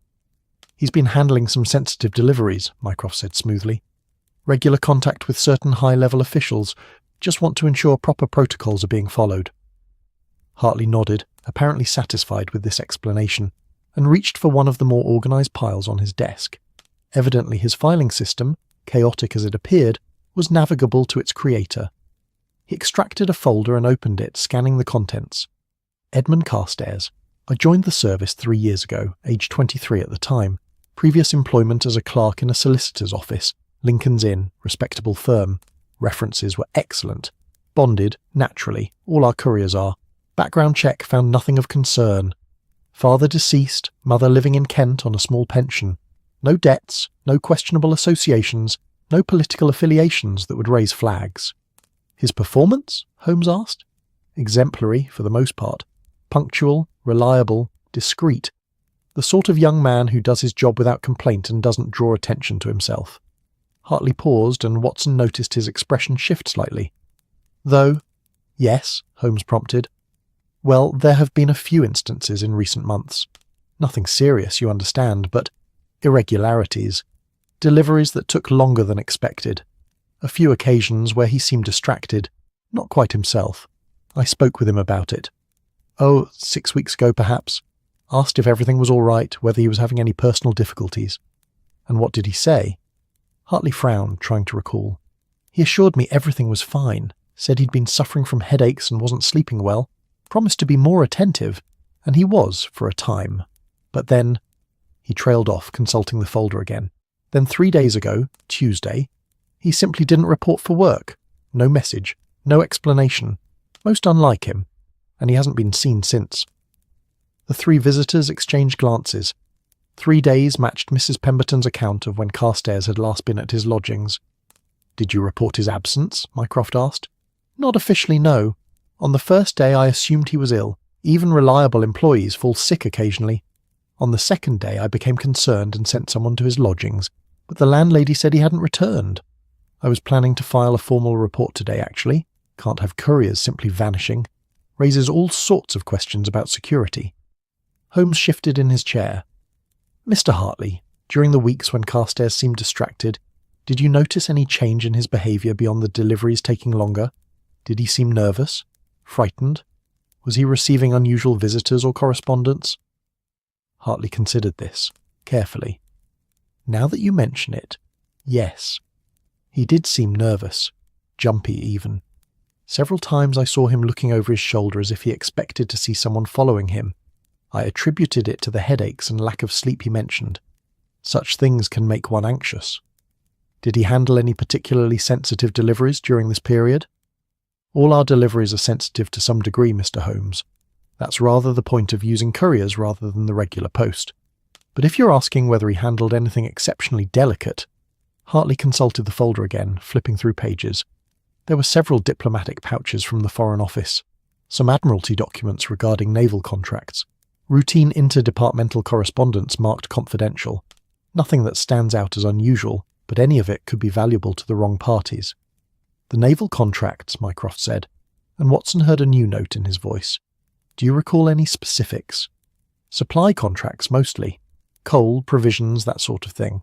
All the tedious but necessary work of keeping a fleet operational. Hartley looked between them. Is there something I should know? Has Carstairs done something wrong? We're not certain, Holmes said honestly, but his disappearance, combined with certain other circumstances, suggest he may have been under some form of duress. Have you noticed any foreign nationals taking an interest in your courier service? Anyone asking unusual questions, attempting to recruit your employees? Hartley's expression shifted from harried bureaucrat to concerned official. Good Lord, you're suggesting espionage? Here, in my department? We're suggesting, Mycroft said carefully, that certain foreign powers might find a young, conscientious courier to be a valuable asset if they could compromise or recruit him. Access to documents, knowledge of routes and protocols, awareness of which officials receive which materials, all potentially useful intelligence. The Undersecretary had gone pale. I need to report this, immediately. The Permanent Secretary must be informed. Security will need to review all of Carstairs' recent deliveries, check for any breaches. Please, Mycroft interrupted gently but firmly. Don't do anything yet. If there is a foreign agent involved, alerting the entire department could cause them to disappear before we can identify them. Give us 48 hours to investigate discreetly. If we haven't resolved the matter by then, you can initiate whatever official procedures you deem necessary. Hartley looked torn between bureaucratic duty and the persuasive authority of Mycroft Holmes. Finally, he nodded reluctantly. 48 hours, but I want regular updates, and if this turns into a scandal, I want it on record that I cooperated fully with your investigation. Of course, Mycroft assured him. Now one more question.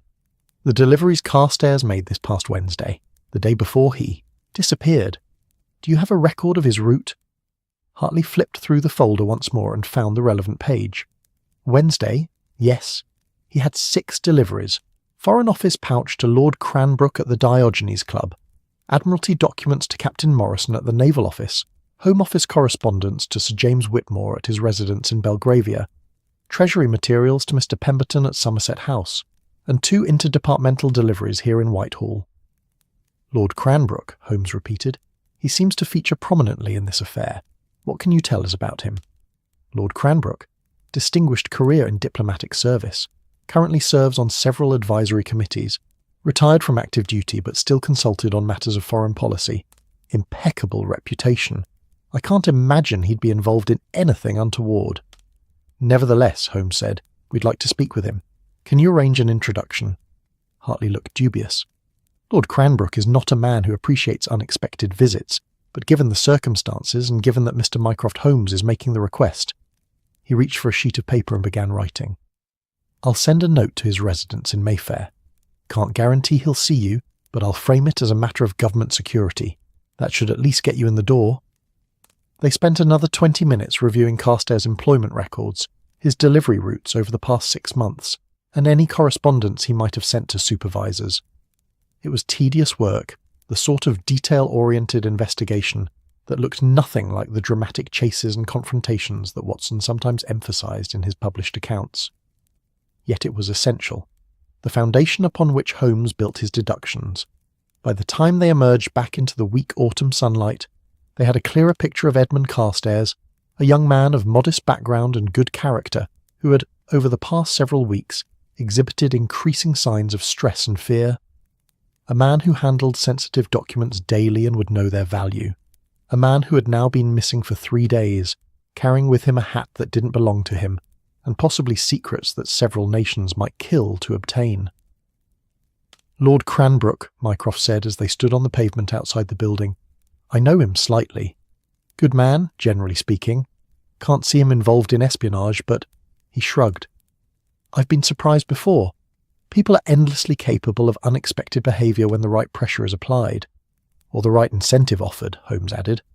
We're dealing with professional intelligence work here, Mycroft. These aren't common criminals motivated by simple greed. These are people who understand how to identify weaknesses, how to exploit them, how to turn loyal servants of the Crown into unwitting or willing agents. A carriage clattered past, followed by a street vendor pushing a cart laden with apples, their red skins gleaming in the thin sunlight. London continued its daily business, indifferent to the small dramas of espionage and missing couriers that played out in its governmental corridors. The naval contracts, Watson said suddenly, the thought crystallising in his mind. Mycroft, you seemed particularly interested when Hartley mentioned them. Why? Mycroft glanced at his brother, some silent communication passing between them. Because, he said finally, there's been concern in certain circles that information about British naval movements and supply chains has been reaching foreign powers. Nothing definitive, just patterns. Ships arriving at ports to find competitors already negotiating for coal supplies. Construction plans that seem to be known before they are officially announced. Small things, individually meaningless, but collectively suggestive. Of a leak, Holmes finished.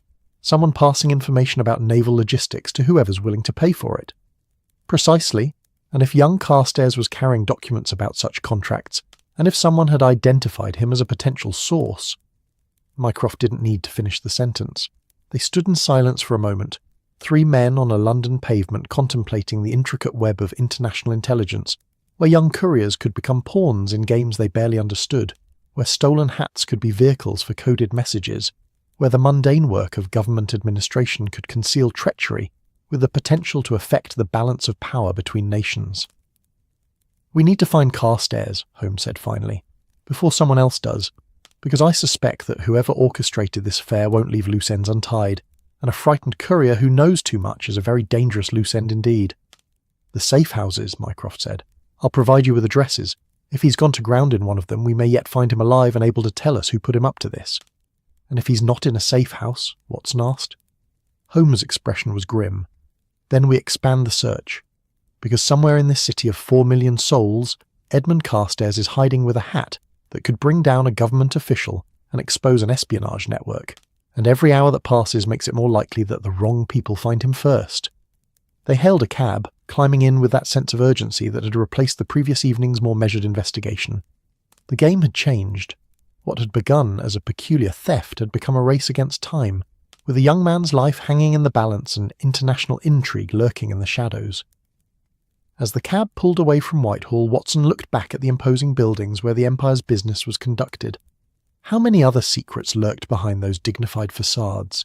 How many other young men like Carstairs walked those corridors, carrying papers they didn't fully understand, unaware of the larger games being played around them? The city swallowed them, and the hunt for the missing courier continued, threading through London's maze of streets and secrets, following a trail that grew colder with each passing hour, but which Holmes was determined to pursue to its end, wherever that might lead. The list of safe houses Mycroft provided contained 5 addresses scattered across London, anonymous lodgings in districts ranging from respectable but unremarkable Bloomsbury to the less savoury environs near the docks. These were places maintained by the government for exactly the sort of emergency Carstairs might be experiencing. Locations where someone with sensitive information could disappear temporarily, protected but supervised, until the situation could be resolved. Holmes studied the list with that focused intensity Watson had come to recognise, his mind already mapping routes, calculating distances, prioritising targets. We'll start with the one in Clerkenwell, he announced. It's closest to both Carstairs' lodgings and his usual delivery routes. If he fled in panic, he'd likely go somewhere familiar rather than venture into unknown territory. The journey across London took them through neighbourhoods that illustrated the city's extraordinary diversity. They passed through the legal district, where barristers in their traditional wigs hurried between courts carrying leather cases stuffed with briefs and precedents. Through Holborn, where shops sold everything from books to boots to the elaborate mourning jewellery that Victorian society seemed to require in such quantity. Through Clerkenwell itself, an area that had been fashionable once but had descended through the social strata to become a place of small workshops, Italian immigrants, and the sort of people who needed cheap lodgings and didn't ask too many questions of their neighbours. The safe house occupied the upper floor of a narrow building wedged between a clockmaker's shop and a tobacconist. From the street it looked like any other set of rooms to let. A small brass plate beside the door listed J. Morrison Rooms Available, in letters so small and tarnished they could barely be read. But Holmes had explained that this anonymity was precisely the point. Safe houses needed to blend into their surroundings, to be places where someone could come and go without drawing attention. Holmes knocked, not with urgency, but with the measured confidence of someone who had a right to be there. The door was opened by a woman of perhaps 40, plain-featured and plainly dressed, with eyes that assessed them with practised efficiency. Watson recognised the type, someone trained to notice details, to evaluate threats, to maintain cover while remaining vigilant. "Mrs. Morrison?" Holmes inquired, though they all knew this was likely an alias. "We're looking for a young man who might have sought refuge here in the past few days. Edmund Carstairs, mid-20s, brown hair, employed as a government courier." The woman's expression remained neutral, but Watson saw the flicker of recognition in her eyes. "And you are?" Holmes produced the letter Mycroft had written, brief but bearing seals and signatures that conveyed authority. The woman read it carefully, her lips moving slightly as she passed the formal language. "You'd better come in," she said finally, stepping aside. The interior was as anonymous as the exterior, clean but spare, furnished with the sort of furniture that could be found in any middle-class home. A sitting room that could have belonged to a clerk or a shopkeeper, with nothing to suggest its true purpose. Yet Watson noticed details that spoke of its actual function. The windows that allowed observation of the street below, the reinforced lock on the inner door, the way the furniture was arranged to provide clear sight lines to all entrances. "He arrived Tuesday evening," Mrs. Morrison said without preamble, apparently deciding that Mycroft's letter warranted cooperation. "Nervous as a cat. Wouldn't give me details, just said he needed a place to stay for a few days, that there'd been a complication in his work. I followed protocol, let him in, asked no questions, sent word through channels that we had a guest." "And is he here now?" Holmes asked. "No, he left yesterday morning. Said he'd realised something, that he needed to retrieve an item he'd left somewhere. Promised he'd return by evening." Her expression tightened. "He hasn't." Watson felt his heart sink. They'd been close, so close, only to miss Carstairs by a day. "Did he say where he was going?" Holmes pressed. "Give any indication of what this item was or where he'd left it?"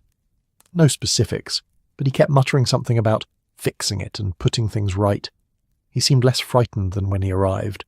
More determined, like he'd made some kind of decision." She paused. "He was carrying a hat when he left. Fine bowler, better quality than his usual.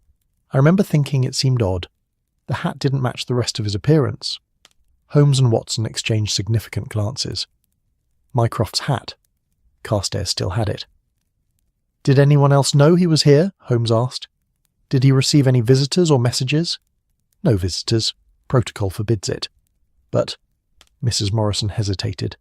"The second night he was here, I woke around 2 in the morning and heard him moving about. When I checked, discreetly, you understand, I saw him at the window, looking out at the street as if watching for someone. He stood there for nearly an hour before returning to bed." "As if he expected to be followed," Watson murmured. "Or was waiting for someone," Holmes countered. "Mrs. Morrison, did Carstairs leave anything behind? Any possessions, papers, anything at all?" She nodded. "His room is as he left it. I haven't touched anything. Again, protocol. When someone leaves without formally checking out, we preserve their belongings until receiving instructions from the proper authorities." She led them up a narrow staircase to a small bedroom on the upper floor. The room was Spartan. A bed, a washstand, a single chair, a small wardrobe. But unlike Carstairs' room at Mrs. Pemberton's boarding house, this space showed signs of recent agitated occupation. The bed was unmade, blankets twisted as if from restless sleep. A water glass stood on the washstand, still half full, and on the small table beside the bed lay several items that made Holmes move forward with sudden intensity. A pencil and paper, the paper covered with what appeared to be attempts at decoding or deciphering something.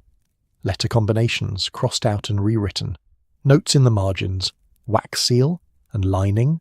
And what did they hide? "He was trying to figure something out," Watson said, picking up the paper carefully, trying to decode a message perhaps.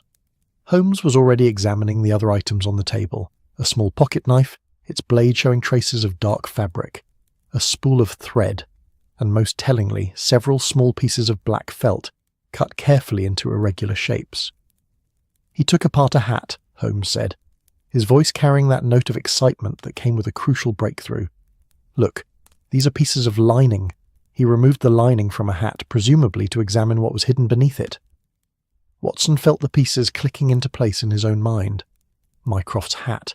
He finally examined it properly, found whatever message was hidden in it, and realized what he'd stumbled into. Precisely. Holmes was studying the pieces of felt under the light from the window, turning them this way and that.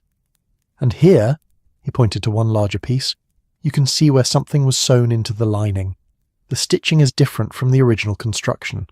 Careful work, but detectable to someone looking for it. So the message was in Mycroft's hat all along, Watson said. But who put it there? And when? Holmes set down the felt pieces with that careful precision he used when handling evidence. Consider the sequence of events. Carstairs, knowingly or unknowingly, brings a hat to the Diogenes Club. This hat contains a message in its lining. The switch occurs, and Mycroft leaves with the prepared hat. Carstairs departs with Mycroft's genuine hat. Days pass. Carstairs, whether through growing suspicion or explicit instruction, examines the hat he took and finds nothing. It's just a hat. Which means the message was never intended for Mycroft to receive, Mycroft said from the doorway, making them all start. None of them had heard him arrive. It was intended for whoever Carstairs was supposed to meet afterward. The switch would be discovered. I'd report my hat missing. Investigation would reveal I'd received a hat containing coded intelligence. Whether I claimed ignorance or not, my reputation would be compromised. He moved into the small room, dominating it with his presence despite the confined space. But something went wrong. I noticed the switch too quickly, or Carstairs failed to make his second exchange, or he simply got cold feet and ran before completing his part of the scheme. Holmes nodded slowly. And when he examined the hat in safety, here in this room, he found the message and understood what he'd been part of. Not just simple theft, but an elaborate frame designed to discredit one of the government's most valuable servants.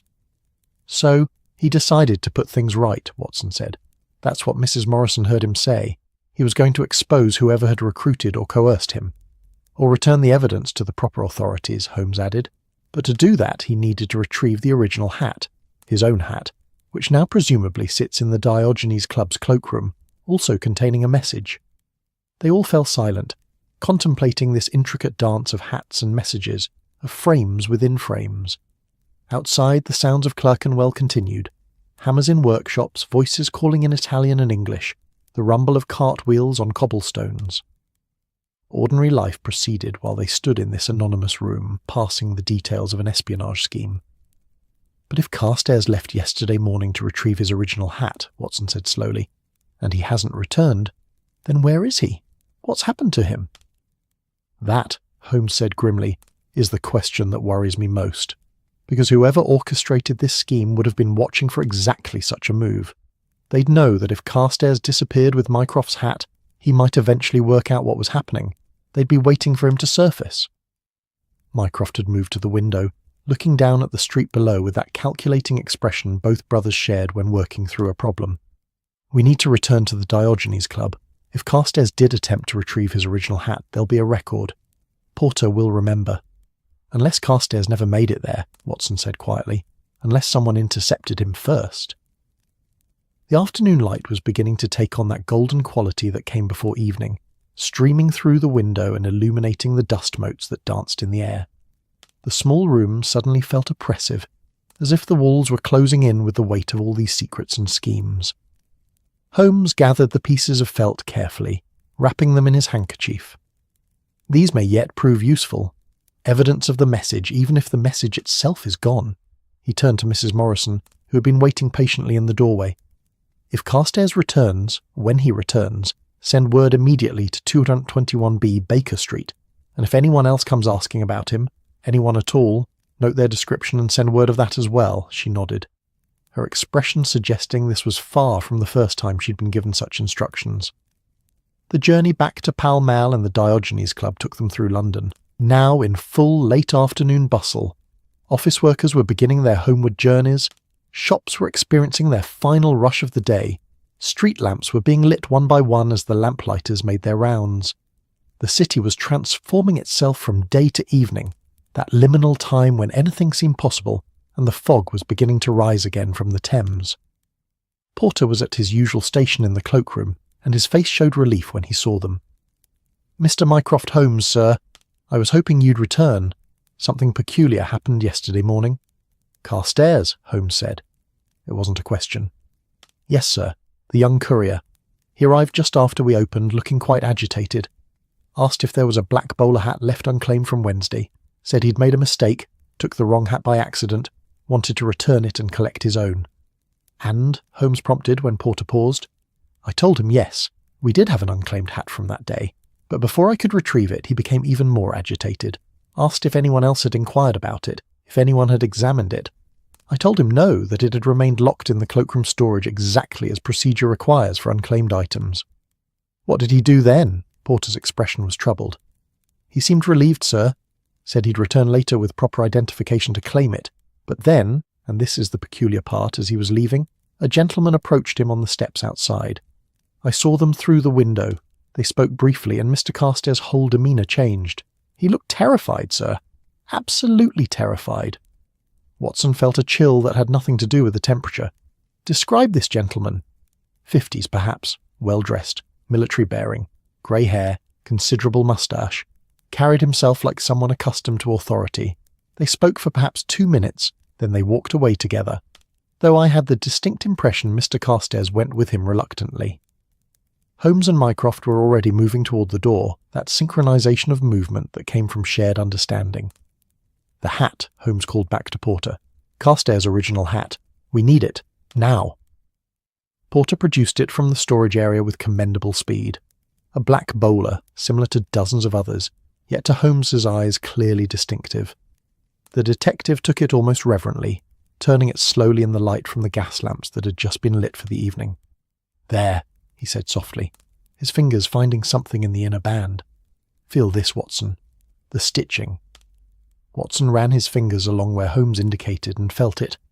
A slight irregularity in the band, where something had been sewn into the fabric and then removed.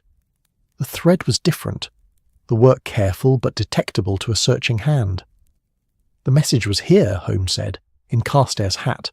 Whoever recruited him had him carry it unknowingly, probably for weeks. Then, when the time was right, they arranged for the switch at the Diogenes Club. Mycroft would leave with the incriminating hat. Carstairs would depart with the one containing the real intelligence. Intelligence that was meant to be collected by the well-dressed gentleman who approached him yesterday." "But we discovered the switch too soon," Mycroft said. "The plan fell apart. And when Carstairs tried to rectify the situation, he walked right into the arms of the very people he should have been fleeing from," Holmes finished. "Military bearing, you said, Porter? Grey hair, considerable moustache." "Yes, sir. Distinguished-looking gentleman. Would have fit right in as a member here, if you understand my meaning." Holmes and Watson exchanged glances. They both knew what that description suggested. Not a foreign agent operating in obvious disguise, but someone who could move through British society without raising suspicion. Someone who might even be British themselves. "Lord Cranbrook," Mycroft said quietly. 50s, military background from his diplomatic service, grey hair, distinguished appearance, and he's been receiving regular deliveries from Carstairs for months." The pieces were assembling themselves into a picture none of them wanted to see. A picture of betrayal at the highest levels, of a respected member of the establishment turned traitor, of a young courier caught between forces he couldn't hope to match. "We need to find Cranbrook," Holmes said, his voice tight with urgency, "and we need to find him tonight, before whatever he's planning reaches its conclusion, because I suspect Edmund Carstairs has very little time left, and possibly none at all." The fog was rising thick now, wrapping around the club's dignified facade, turning Pall Mall into a mysterious corridor where anything might be lurking just beyond the range of visibility. Somewhere in that fog-wrapped city, a young courier was running out of time, and the only people who might save him were standing in a gentleman's club cloakroom, holding 2 hats that had been at the centre of a scheme to topple governments and destroy lives. The game had entered its final phase, and the stakes had never been higher. The address Mycroft provided for Lord Cranbrook's London residence was in Mayfair, that enclave of wealth and privilege where the city's most prosperous citizens maintained their townhouses. The buildings here spoke of old money and older traditions, Georgian facades maintained with meticulous care, brass door fittings polished to mirror brightness, windows that glowed with the warm light of gas lamps and wealth insulated from the harsher realities of London life. As their cab navigated through the thickening fog, Holmes sat in contemplative silence, the two hats resting on his lap like evidence in a trial that had yet to begin. Watson watched the city transform around them, the transition from the commercial bustle of Pall Mall through the transitional spaces where different Londons met and mingled, finally arriving at these quiet, confident streets where power resided in understated elegance. "Approach carefully," Mycroft cautioned, as they neared Cranbrook's address. "If he's truly involved, he'll be watching for exactly this sort of visit, and if he has Carstairs—" The sentence hung unfinished in the fog-thick air. The house, when they found it, was a handsome 4-story structure set back slightly from the street, with a small garden behind iron railings and steps leading up to a door painted in that particular shade of black that seemed reserved for the homes of the truly respectable. Lights showed in several windows suggesting occupation, and smoke rose from multiple chimneys. The household was awake and active. Holmes studied the building for a long moment before approaching, his eyes taking in details Watson knew he would miss. 2 entrances visible, the front and a servant's entrance at the side. Windows on all floors, most with curtains drawn but not entirely closed. Movement on the 2nd floor. Someone pacing, I think. The ground floor shows a dining room. Lights bright as if for an evening meal. "What are you thinking?" Watson asked quietly. "I'm thinking," Holmes said slowly, "that if Lord Cranbrook has Carstairs here, he'd keep him somewhere secure but not obvious. A cellar, perhaps, or servants' quarters. Somewhere he could claim the young man was staff if questions were asked." "And if he's not here at all?" Mycroft asked. "If we followed the wrong thread? Then we'll have had an interesting conversation with a distinguished civil servant about his regular correspondence with a missing courier." Holmes's smile was thin. "Either way, we gain information." They approached the door and Holmes knocked with that particular rhythm that suggested neither emergency nor timidity, simply the confident expectation of admission. The door was opened by a butler of the old school, elderly but upright, with that expression of polite inquiry that could shift instantly to polite dismissal if the visitors proved unworthy of his master's time. "Good evening," Holmes said, presenting his card. "Sherlock Holmes to see Lord Cranbrook. The matter is urgent and concerns government business." The butler's expression didn't change, but Watson saw him register Mycroft's presence with a slight widening of the eyes. "One moment, gentlemen. I shall inquire if his lordship is receiving visitors." They were left in the entrance hall, a space that managed to be both grand and intimate, with a curved staircase ascending to the upper floors, walls adorned with paintings that suggested both taste and considerable expenditure, and that particular quality of stillness that came from servants moving about their duties with practised silence. The butler returned within minutes. "His lordship will see you in the study. If you'll follow me." They were led up the staircase to the 2nd floor down a corridor lined with more paintings, family portraits, Watson guessed, generations of Cranbrooks staring out from ornate frames with expressions of aristocratic composure. The study proved to be a room that spoke of a life spent in diplomatic service. Bookshelves filled with volumes in multiple languages, maps on the walls showing places most Englishmen would never visit, comfortable leather furniture arranged around a fireplace where coals glowed with welcoming warmth. Lord Cranbrook himself stood by the fire, a brandy glass in one hand, and he was exactly as Porter had described. 50s, distinguished bearing, grey hair and considerable moustache, dressed in evening clothes that suggested he'd been preparing for dinner when interrupted. But what struck Watson most was his expression, not guilt or fear or anger, but something closer to resignation, as if he'd been expecting this visit and was almost relieved it had finally come. "Mr. Holmes," he said, his voice carrying that cultured accent of the upper classes.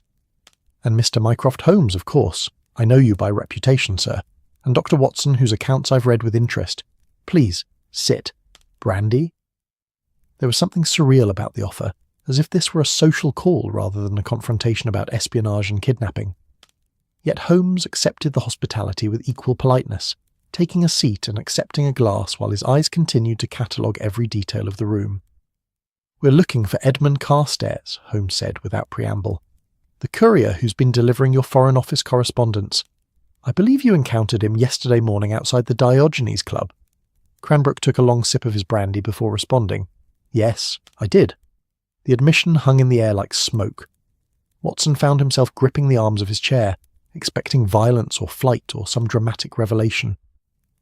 But Cranbrook simply stood there, looking tired and somehow diminished despite his distinguished appearance. "Is he here?" Mycroft asked quietly. "He's in the guest room on the 3rd floor," Cranbrook said. "Unharmed, I assure you. Somewhat frightened, understandably so, but physically unharmed. I've had my housekeeper provide him with meals and ensure his comfort." He finished his brandy and set the glass down with a definitive click. "I suppose you'll want to know the whole story." "That would be helpful," Holmes said dryly. Cranbrook moved to one of the leather chairs and sat heavily, as if the weight of what he was about to confess required him to be seated. "It began about 6 months ago. I was approached by someone I'd known during my diplomatic service, a man I'd considered a friend. He suggested I might be willing to provide certain information in exchange for compensation. My finances, you see, are not what they once were. Bad investments, expensive habits, the cost of maintaining this house, and my position in society." He gestured around the room with a sad smile. "All this, elegance requires considerable funds, and my pension, while respectable, is not inexhaustible." "So you agreed to sell information," Mycroft said, his voice carefully neutral. "Not at first. I refused initially, quite indignantly in fact. But then—" Cranbrook paused, his hands clasping together. "Then they demonstrated how much they already knew about my financial situation, about certain debts I'd rather not become public, about some indiscretions that, while not criminal, would certainly damage my reputation. It became clear that I could either cooperate and be compensated, or refuse and be ruined." Watson felt a mixture of anger and pity. This was how it happened, he realised. Not through dramatic recruitment of committed ideologues, but through the slow corruption of decent people caught in circumstances that eroded their principles, one compromise at a time. "What information did you provide?" Holmes asked. "Nothing catastrophic, nothing that would endanger lives or military operations, just details, patterns of diplomatic correspondence, names of individuals involved in sensitive negotiations, the general thrust of policy discussions, small pieces that probably seemed meaningless individually, but which, assembled together, would give a foreign power insight into British intentions and planning." "And Carstairs?" Holmes prompted. "He was the mechanism. My contact couldn't risk meeting me directly, too conspicuous. So they arranged for Carstairs to be the courier.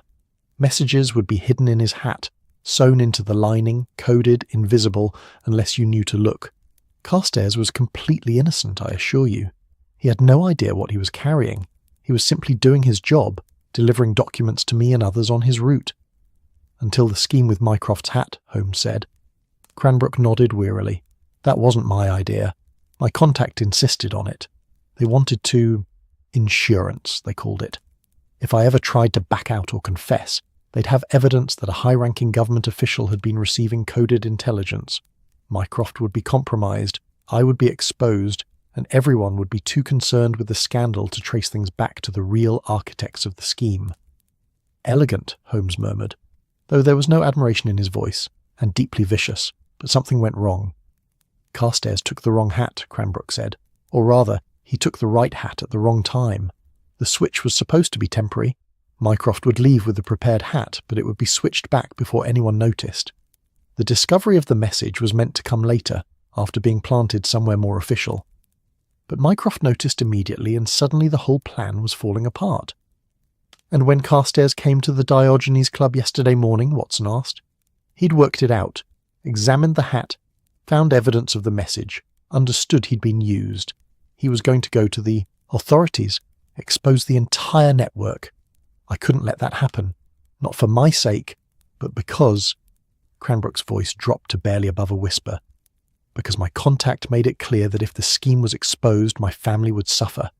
My daughter, my grandchildren. These people don't make idle threats." The room fell silent except for the soft crackle of the fire.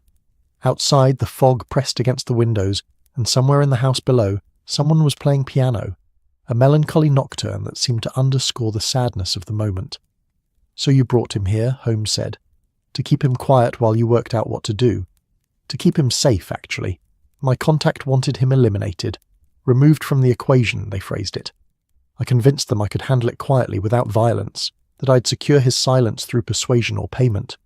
Cranbrook looked up, and Watson saw genuine anguish in his eyes. "I'm a traitor, gentlemen. I'll not deny that. But I'm not a murderer.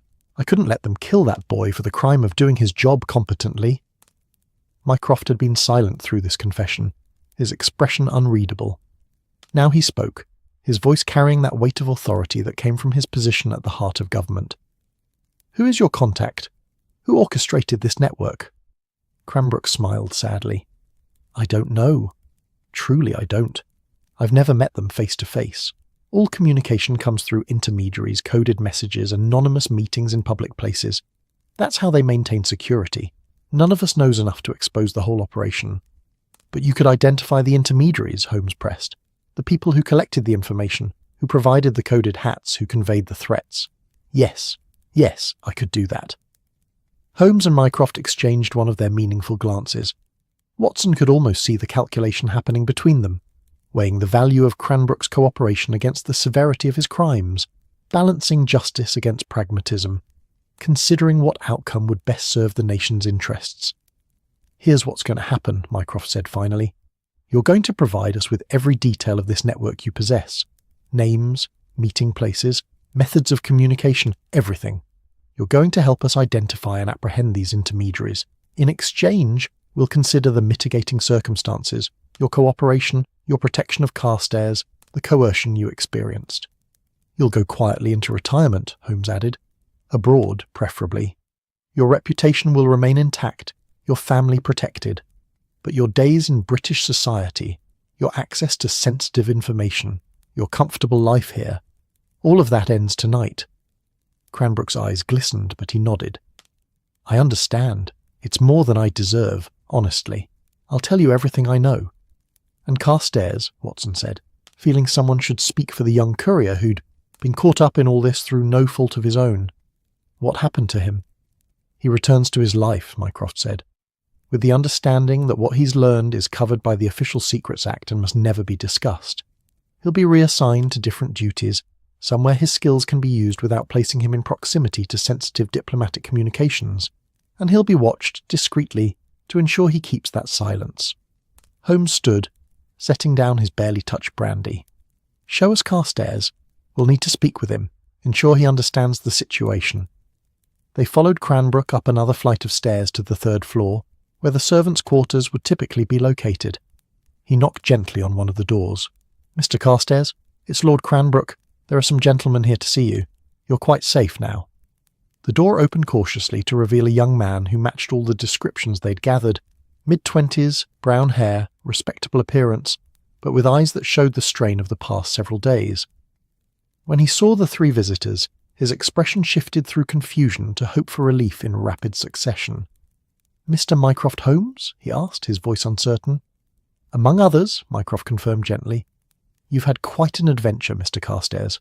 Why don't you come downstairs, have some tea, and we'll sort this all out." The next hour passed in that strange combination of tension and domesticity that Watson had experienced before in Holmes's investigations. They gathered in Cranbrook's dining room, all of them, including Cranbrook's elderly housekeeper who was summoned to provide tea and biscuits with the sort of unflappable efficiency that suggested she'd served tea through far stranger circumstances in her time. Carstairs told his story in a voice that gradually steadied as he spoke, how he'd noticed nothing unusual at first, just routine deliveries to various officials, how he'd only begun to suspect something was wrong when he'd overheard a conversation between two men following him, speaking in a foreign language about the courier and the package, how his growing fear had made him increasingly nervous and distracted at work, how the hat switch at the Diogenes Club had been accidental on his part. He'd simply grabbed the first black bowler in his panic to leave quickly when he'd spotted one of the men who'd been following him standing across the street. "I didn't know what to do," Carstairs said, his hands wrapped around his teacup as if drawing warmth from it. I knew I'd taken the wrong hat, but I was too frightened to return immediately. Then when I examined it and found evidence of something hidden in the lining, I realised I'd stumbled into something much larger than simple theft.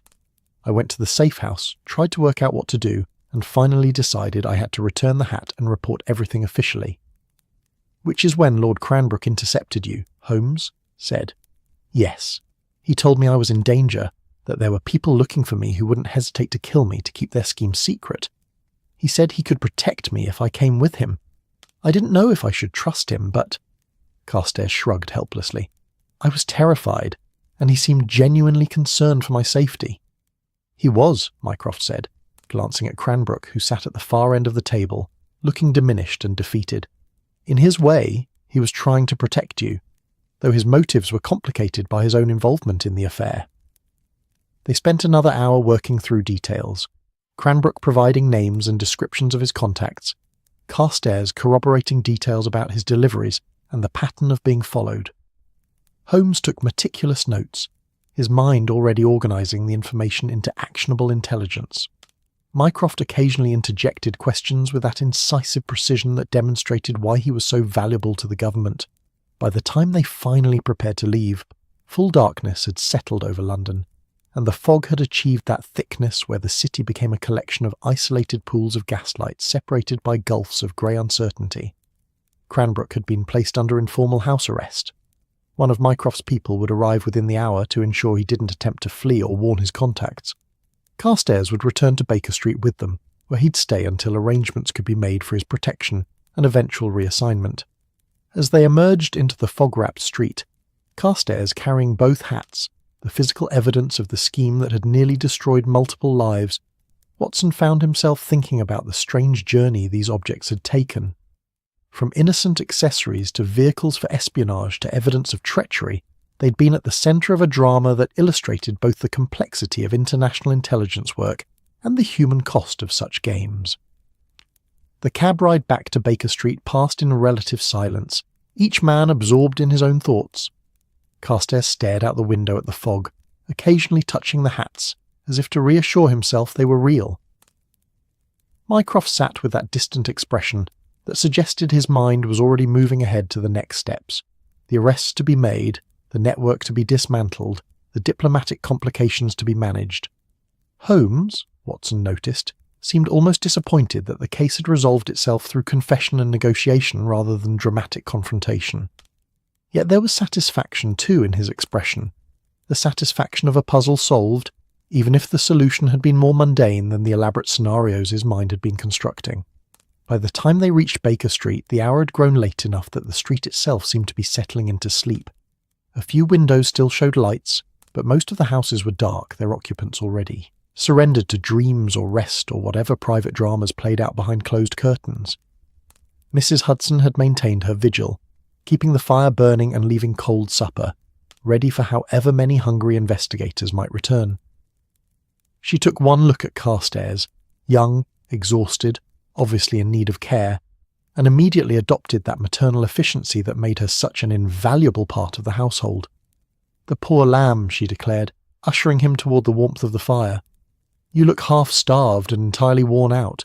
Sit yourself down while I fetch something more substantial than biscuits. And Mr. Holmes, Dr. Watson, I trust you'll be explaining to me in the morning why you're bringing home stray government couriers at this unseemly hour." Despite everything, or perhaps because of everything, they all laughed. It was the laughter of tension released, of danger past, of the simple relief that comes from returning to familiar safe spaces after venturing into uncertainty. They settled around the fire, and Mrs. Hudson produced what seemed like an inexhaustible supply of food: cold chicken, bread and butter, cheese, pickles, and her justly famous apple tart. Carstairs ate with the appetite of someone who'd been too nervous to eat properly for days, while the others picked at their plates and gradually relaxed into the comfortable domesticity of Baker Street. "What happens now?" Carstairs asked eventually, his plate finally empty, his expression showing the first signs of genuine peace since they'd met him. "Now," Mycroft said, "you rest. Tomorrow you'll be interviewed properly, your testimony recorded officially. Within a week you'll be reassigned to new duties, still government service, but somewhere your particular talents can be used without placing you at risk. You'll be watched discreetly, For your own protection as much as for security purposes, but your life, Mr. Carstairs, continues. Changed, certainly, but not ended. And Lord Cranbrook will face consequences appropriate to his actions and his cooperation. Justice, Mr. Carstairs, is complicated when dealing with matters of national security. Sometimes the greater good requires compromises that seem unjust on an individual level. But I can assure you that the network he was part of will be dismantled, and the threat it represented will be neutralized. Holmes had been quiet through this exchange, smoking his pipe and staring into the fire. Now he spoke, his voice thoughtful. The curious thing about this case is how something as simple as a misplaced hat could unravel an entire espionage operation. If you hadn't taken the wrong hat in your moment of panic, Mr. Carstairs, if Mycroft hadn't noticed the switch so quickly, if any of a dozen small details had gone differently, this scheme might have succeeded in compromising a valuable government servant and continuing to operate undetected. Chaos theory, Watson suggested. The butterfly's wing that causes the storm. Precisely, though in this case more of a hatmaker's error causing an intelligence disaster. Holmes smiled slightly. There's a lesson there about the unpredictability of human affairs, about how the most elaborate plans can be undone by the most mundane accidents. They sat in comfortable silence for a while, watching the fire burn down to embers. Outside, London continued its nighttime existence. Cabs still rattled past occasionally. Late workers made their way home. Policemen walked their beats. The great city breathed its slow, sleeping breath. Eventually Mycroft rose, preparing to depart. I should return to my own lodgings. Tomorrow will be a busy day. Many threads to pull, many loose ends to tie up. But tonight? He paused, looking at his brother with something approaching affection. Tonight, Sherlock, I'm grateful. For your help, your insight, your unwillingness to dismiss what seemed like a trivial complaint. It was never trivial, Holmes said. A hat belonging to Mycroft Holmes doesn't simply vanish. There had to be a reason, a pattern, a purpose. Following that logic to its conclusion was merely what anyone would do. Anyone with your particular gifts, Mycroft corrected, which is to say, almost no one. Good night, brother. Dr. Watson, Mr. Carstairs. I'll send word in the morning about arrangements. After Mycroft departed, Watson helped Mrs. Hudson settle Carstairs in the spare room. Clean sheets, a warm fire, the sort of simple comforts that seemed impossibly luxurious after days of fear and uncertainty. The young man was asleep almost before his head touched the pillow, exhaustion finally claiming him now that safety had been achieved. Watson returned to the sitting room to find Holmes still by the fire, the two hats resting on the table beside him, Mycroft's elegant bowler and Carstairs' similar but distinct hat, both now stripped of their hidden messages but retaining their importance as evidence and symbol. Quite a journey for a couple of hats, Watson observed, settling back into his chair. Quite a journey for all of us, Holmes agreed, from a peaceful afternoon disrupted by an agitated Mycroft to the exposure of an espionage network and the rescue of a young courier, all because someone was careless, or perhaps desperate enough to grab the wrong hat in a moment of panic. Do you think Cranbrook was telling the truth about being coerced? Holmes considered this. Partially, perhaps. People rarely lie completely, Watson. They tell the truth as they wish it were, or as they've come to believe it after sufficient self-justification. Cranbrook wanted money, and was willing to compromise his principles to get it. But he also wanted to believe he was a victim rather than a villain. The truth as usual lies somewhere in the complexity between those extremes. The fire had burned down to a soft glow now, barely illuminating the familiar clutter of the sitting room. Watson felt that particular exhaustion, that came not just from physical tiredness but from the emotional weight of the day, the tension, the revelations, the small tragedy of watching a distinguished man reveal himself as something less than distinguished. I think, Watson said slowly, I'll write this one up. Not immediately, some of the details will need to remain secret, but eventually, people should know that sometimes the great cases begin with something as simple as a missing hat. That heroism can be found in young couriers who refuse to be accomplices to schemes they don't understand, that even traitors can have moments of decency.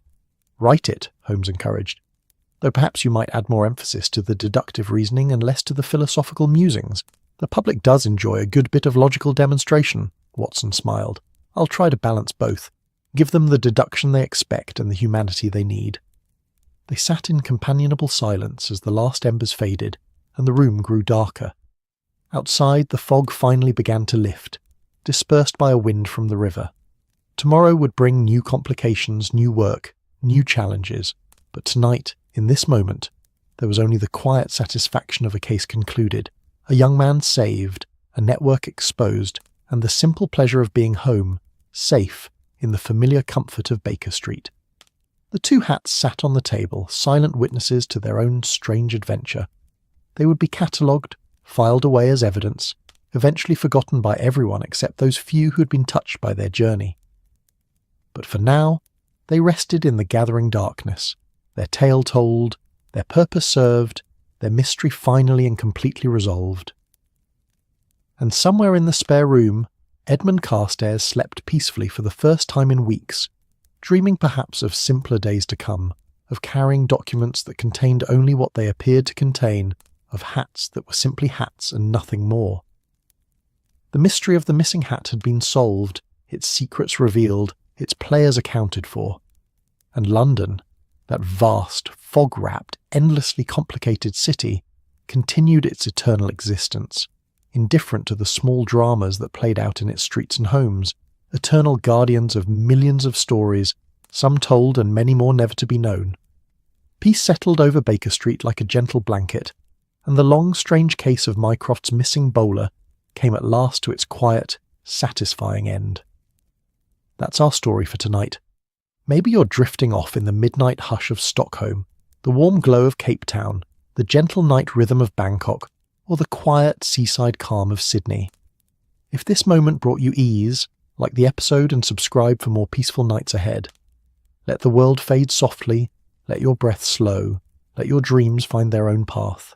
Sleep deeply now, wherever you are in this wide and wondrous world.